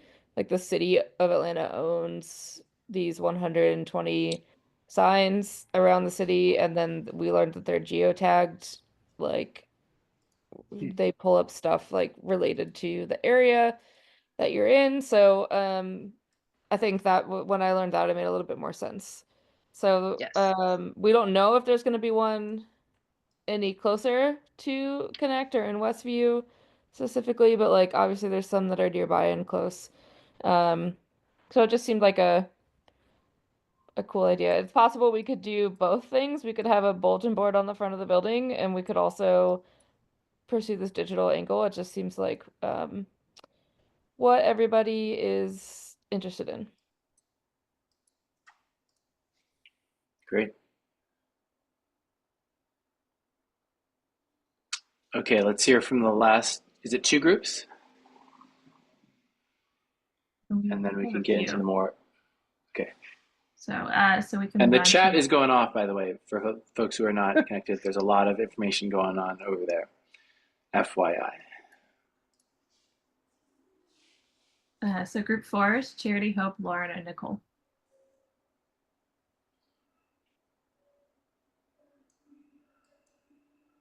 I'll jump in.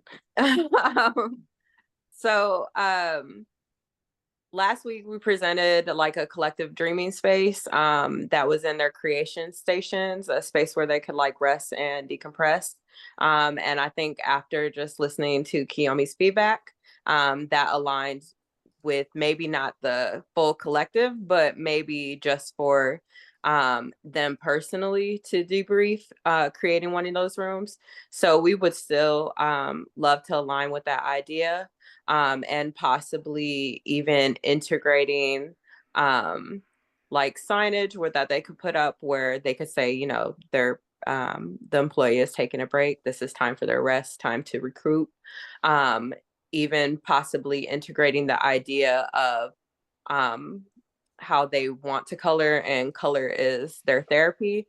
So maybe creating like a coloring book publication that maybe I don't think we could turn it around by Saturday, but we could definitely turn it around something by next week that aligns with this idea of rest, this idea of dreaming, this idea of revolution within their space, and how they can re-energize as a collective, something where they can internally not only just color and create, but also reflect. And it could be something that could be shared. So they can share their ideas, they can share their dreams, they can share how they're feeling about the space, not only for themselves, but it could be something that lives within the community space too, for them to reflect on what's going on in the community. So not everybody maybe is feeling weight by words, but they can reflect upon these things within these like coloring book spaces. And so like for that idea, the space is adorned by artwork from C. Singh, who's a local artist in Atlanta, who obviously they have a really built relationship with. He works with the Guild and he also works with Kiyomi a lot. So maybe collaborating with him in that space to create something that reminds them of home and makes them feel comfortable. And his name is C. Singh, and I'll drop that in the chat. Roshani. Yep.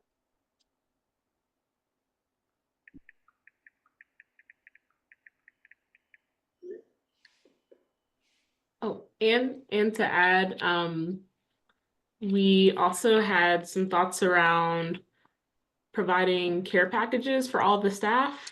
You know, what could it look like to give them a gift? Maybe it includes essential oils, candles, hopeful books, you know, about imagination and resistance, self-love affirmation cards, and also had someone in our group, Hope, had a really great idea around like providing too like an Amazon wish list to all the staff. Like maybe, you know, they choose what goes in their care package. Like what would you need to make the space wholesome for you to rest, to dream, to just be.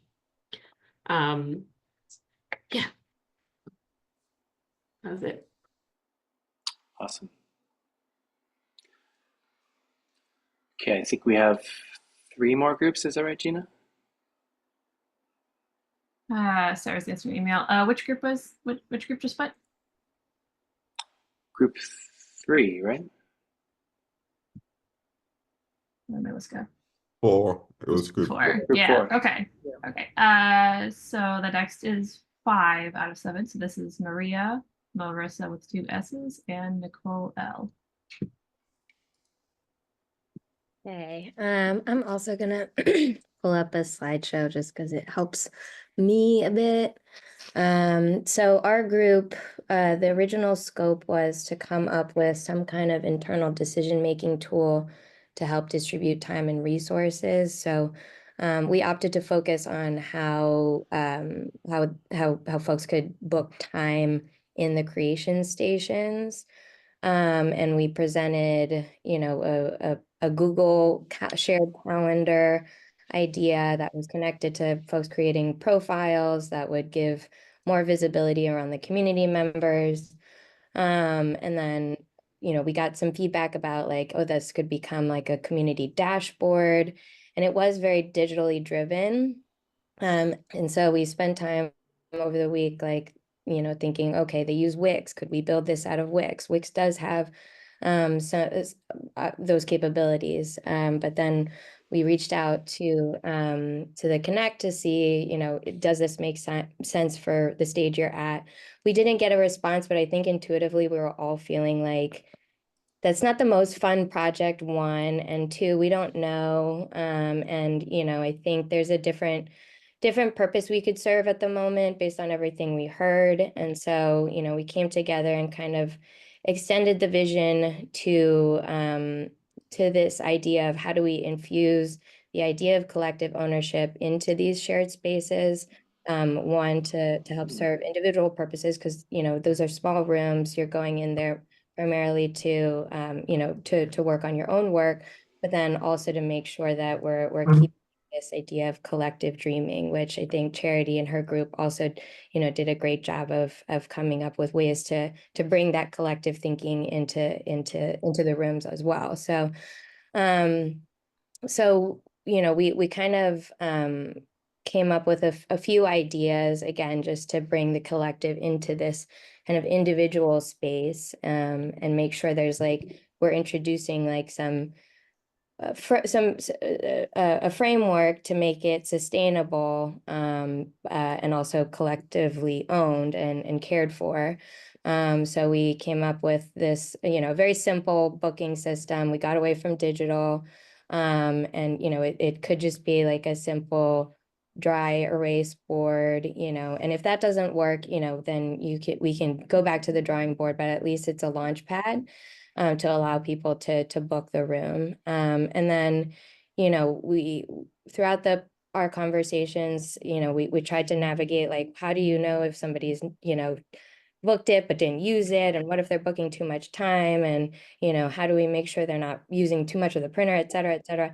So this is where we felt coming up with rigid guidelines would potentially prohibit or inhibit the use of the space, but we just wanted to make sure everybody coming into the space was really grounded in the idea that this is a shared space. It's for the use of the community. We need to care for it collectively and share in the responsibility, mindfully use the resources, and then also, be thoughtful of the space in general. And so I don't know if Nicole, you want to cover. We can run through this quickly. Sorry, I don't know if we're talking too much. Nicole. Yes. So in line with collective ownership, we thought that since we don't have any rigid guidelines, that the community could take a personal pledge to care for the space together. And so Jackie did the creation station care list. And that's just a simple checklist that people using the space could check off and lead to the next group. And that's for us to see, whether we're low on supplies or anything else that's needed. And we introduced a little creative aspect to it. And that would be having a little tea pet. So the idea of a tea pet is that it's made out of clay. And since the collective has the drinks, the menu, or selling the drinks, we thought that when people come, they would definitely get a drink. So the idea is when they take the pledge, they would pour a little bit of their drink onto the teapot. And that is like pouring into the personal pledge, so that people feel ownership towards the space and that they would take care of it. And the idea is the pet is it's bare clay. So it starts out, it could be like a really light clay. This is black, but over time, after you pour tea over it or coffee, it's gonna stain the pet and kind of give it a soul. So that's the idea. It's something interactive to do, and it's also meditative. And then also within the space, we thought about having a wish jar or wish list where people could write little notes in to celebrate whatever wins they have while working in that space, or whatever wish list they have, whether that be things that are concrete like a printer, an iPad, or more like a collaboration that they would wish to have. And that's what we came up with. And then during the little breakout groups, we also expanded on the idea of collaboration, and we thought about the pricing plan and stuff. I know if Jackie wants to explain that part. Yeah, I think just to add on this work, I think, we were excited about the digital community because that could potentially be a way to gather data. And so this was, kind of an iterative, like more fun way to start collecting input from the community. And then we did start to think about, the questions that Kiyomi brought up about, equipment and needs, and, how do you price for use of the equipment? And Jackie brought up a good idea of like, well, maybe if you're using the podcast equipment, maybe you commit to ad time or an advertisement for somebody within the Connect community or the Connect itself.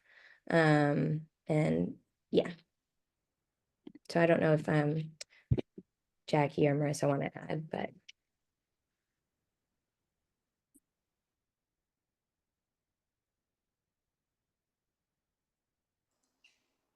That's great. I think we have two more groups, right? So I think we should probably keep moving on.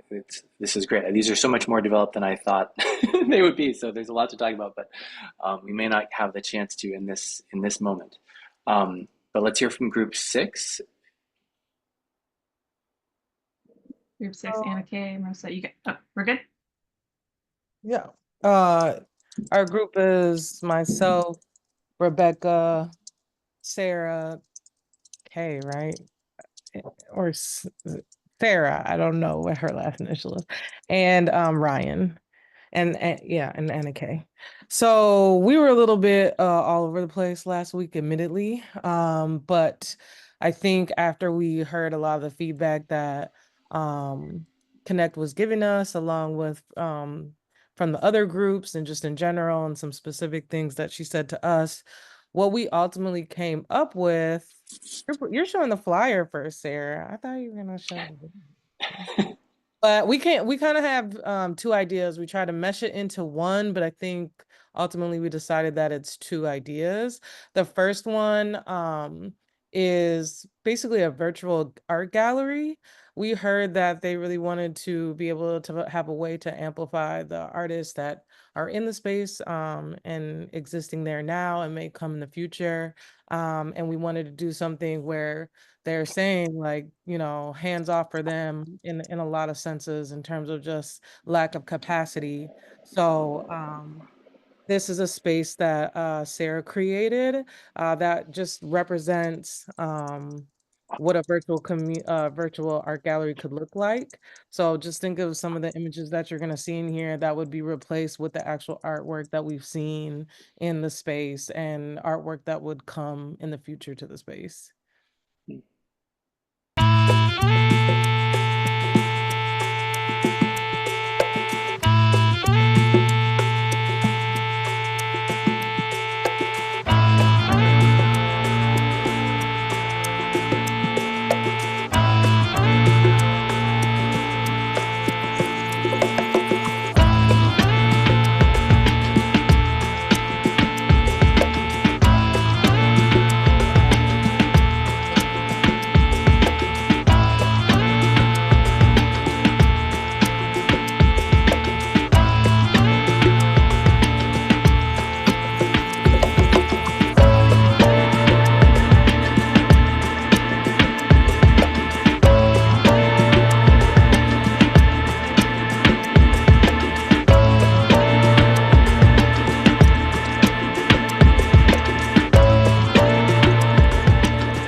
So super dope, right? So, you know, just to reiterate, what one initially our task in the group was to kind of address displacement, right? Especially with a audience of NGOs, I think it was, and government. And then we kind of talked and sprinkled with the idea of developers. But again, I think we pushed away from that idea a little bit, but you'll see towards the end that there was that kind of posed question and the little animation, like, what is, you know, how do we address displacement or something like that?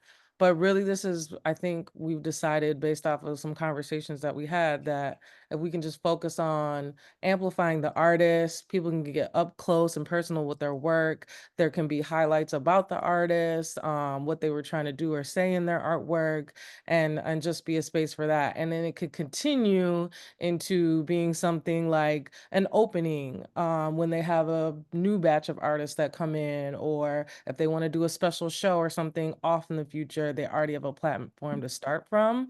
But it just in general would hold space. I think we would still need to think and flesh out like how do we amplify the virtual space? How do people find out about it? Of course, they can post it on their social media, but can there be QR codes around the space? Put in spaces for artists to find out about it and figure out how to apply to it. I'm not sure their full setup as far as getting artwork in there. And then the separate second idea was we did hear, like we talked about a little bit of like a fact sheet concept and sharing out with people what displacement is, how to, ways and thoughts on how to address it, what's happening in the direct community that Connect is in, and what Connect is doing to battle displacement, and letting that be kind of like a QR fact sheet. And that's something that would have an audience of government or something like that. She was kind of like, they're just gonna want the down and dirty, talking about government or developers and how they could potentially help. So that's what you saw on the screen initially. And I'll stop there because I know we don't have a lot of time left, and I want to amplify any voices in my group that also want to add to this. I'll just add that the video is basically the proof of concept to possibly do a QR code into augmented reality of a museum experience, so they could kind of go through it themselves instead of it just being a video. But yeah, that's it. And then one final thing I'll say is I know our group has really thought through the concept of, do we just pick one thing for us all to work on, kind of like we did for the skate park, just based off of time and capacity on us and for them. But that was something that we're just open to talking through at the end. Awesome. Let's hear from that last group, and then we'll have like a little bit of overall group discussion, and then I need to let you all go because I know it is close to time, but we will strategize how to get us all aligned for the last class. Do you know who's in our last group? I guess it's probably obvious because there'll be people who haven't talked yet. But... I think if you guys are cool, I can speak for group 7 or just kick us off. And I think this might be a good round off too, because our scope was originally to do some sort of summit that connected the two organizations, Los Vecinos and the Connect together. And practically speaking, hosting an event, asking people to be in a place at a time is just like way outside of capacity scope. And so we kind of ditched that idea and honed in on this kind of concept that the organizational leaders of the Connect do not have space, physical space or tools, digital or like practical tools to do administrative work while they're also working in community at the Connect. And so we were talking about different ways to supply that to them, whether that's getting them a printer, getting a file cabinet, finding like a cozy corner within the building that we can actually designate for work time. And I heard a lot of resonance between like the other scopes of this work, that what we could kind of merge into, or at least some of us, is like a administrative organizational toolkit that responds to these different communications elements that support the staff at the Connect. And so we kind of talked about just abolishing like our own scope and finding where we could find relation between other people in the group and finding ways that we could potentially build a bigger collaborative with that. Similarly, I don't know if I want to speak for everybody, but like our personal capacity has been really low. And I think we want to find like some safety in numbers as well. Sorry, I was muted. I was saying that makes a lot of sense, and that's the kind of flexibility and adaptability that we want to foster in the class for sure. Okay, so that was like so much to try to hold and like now figure out how to wrangle that in the next 4 minutes. But I want to float that to me, like I feel like, I mean, one, I'm amazed at how much you all are able to do and like put together in like the really quite limited amount of time. So I feel like many groups seem like they have like a really clear direction, and like I really want to see these things kind of get move to the next level and then present it. And we'll sort of, I think that'll be a really amazing kind of process. I think for there are some groups where they feel like they have actual, like they're not sure, they're at a crossroads. I want to make sure that we support those groups and figure out like kind of how to direct that energy. But I'm not really sure that we realistically have the time to do that in the next 3 minutes. I think Roshani has offered to stay after this class and help work with those groups. But also I think we can do some of this stuff asynchronously online if people say like, hey, I want some assistance. This group would like to kind of like do a little, whatever, emailing or conference about like what the next steps might be with Roshani and I. I'm totally open to that as well. I do want to just make a little space for folks if they have like thoughts of like cross group, like a connection I saw, to throw that out here while we have this kind of like special space where we're all in the same room.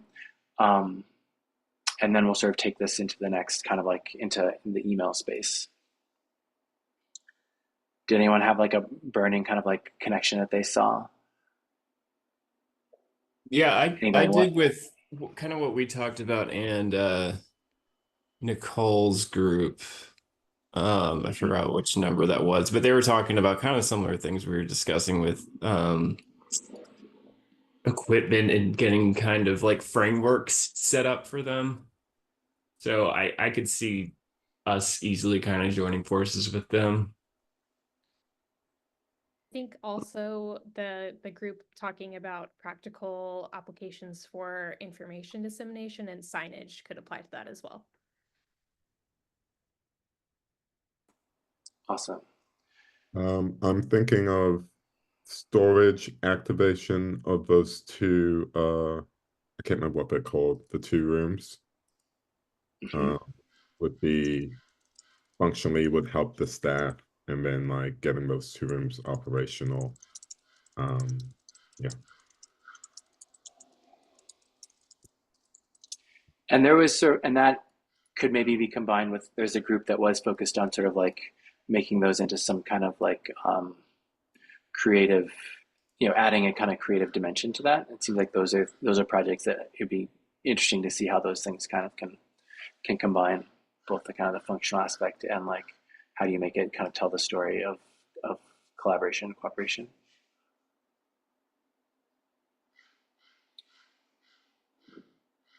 For the people in group 7, was there a group that you were kind of particularly interested in trying to join in with, or vice versa? Did anybody feel like we could use some more people and energy in our group and want to kind of throw out like, join us?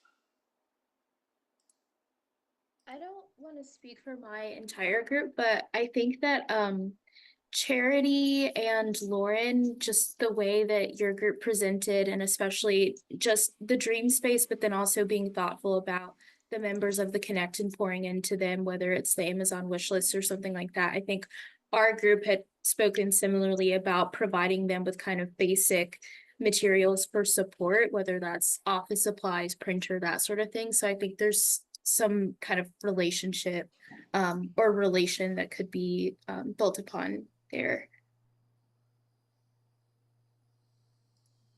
Amazing.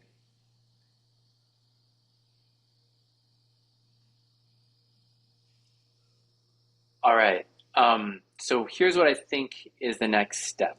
And Roshani, feel free to jump in. Like one, it is 6 o'clock, so people who need to bounce, by all means, this is, I will make that space.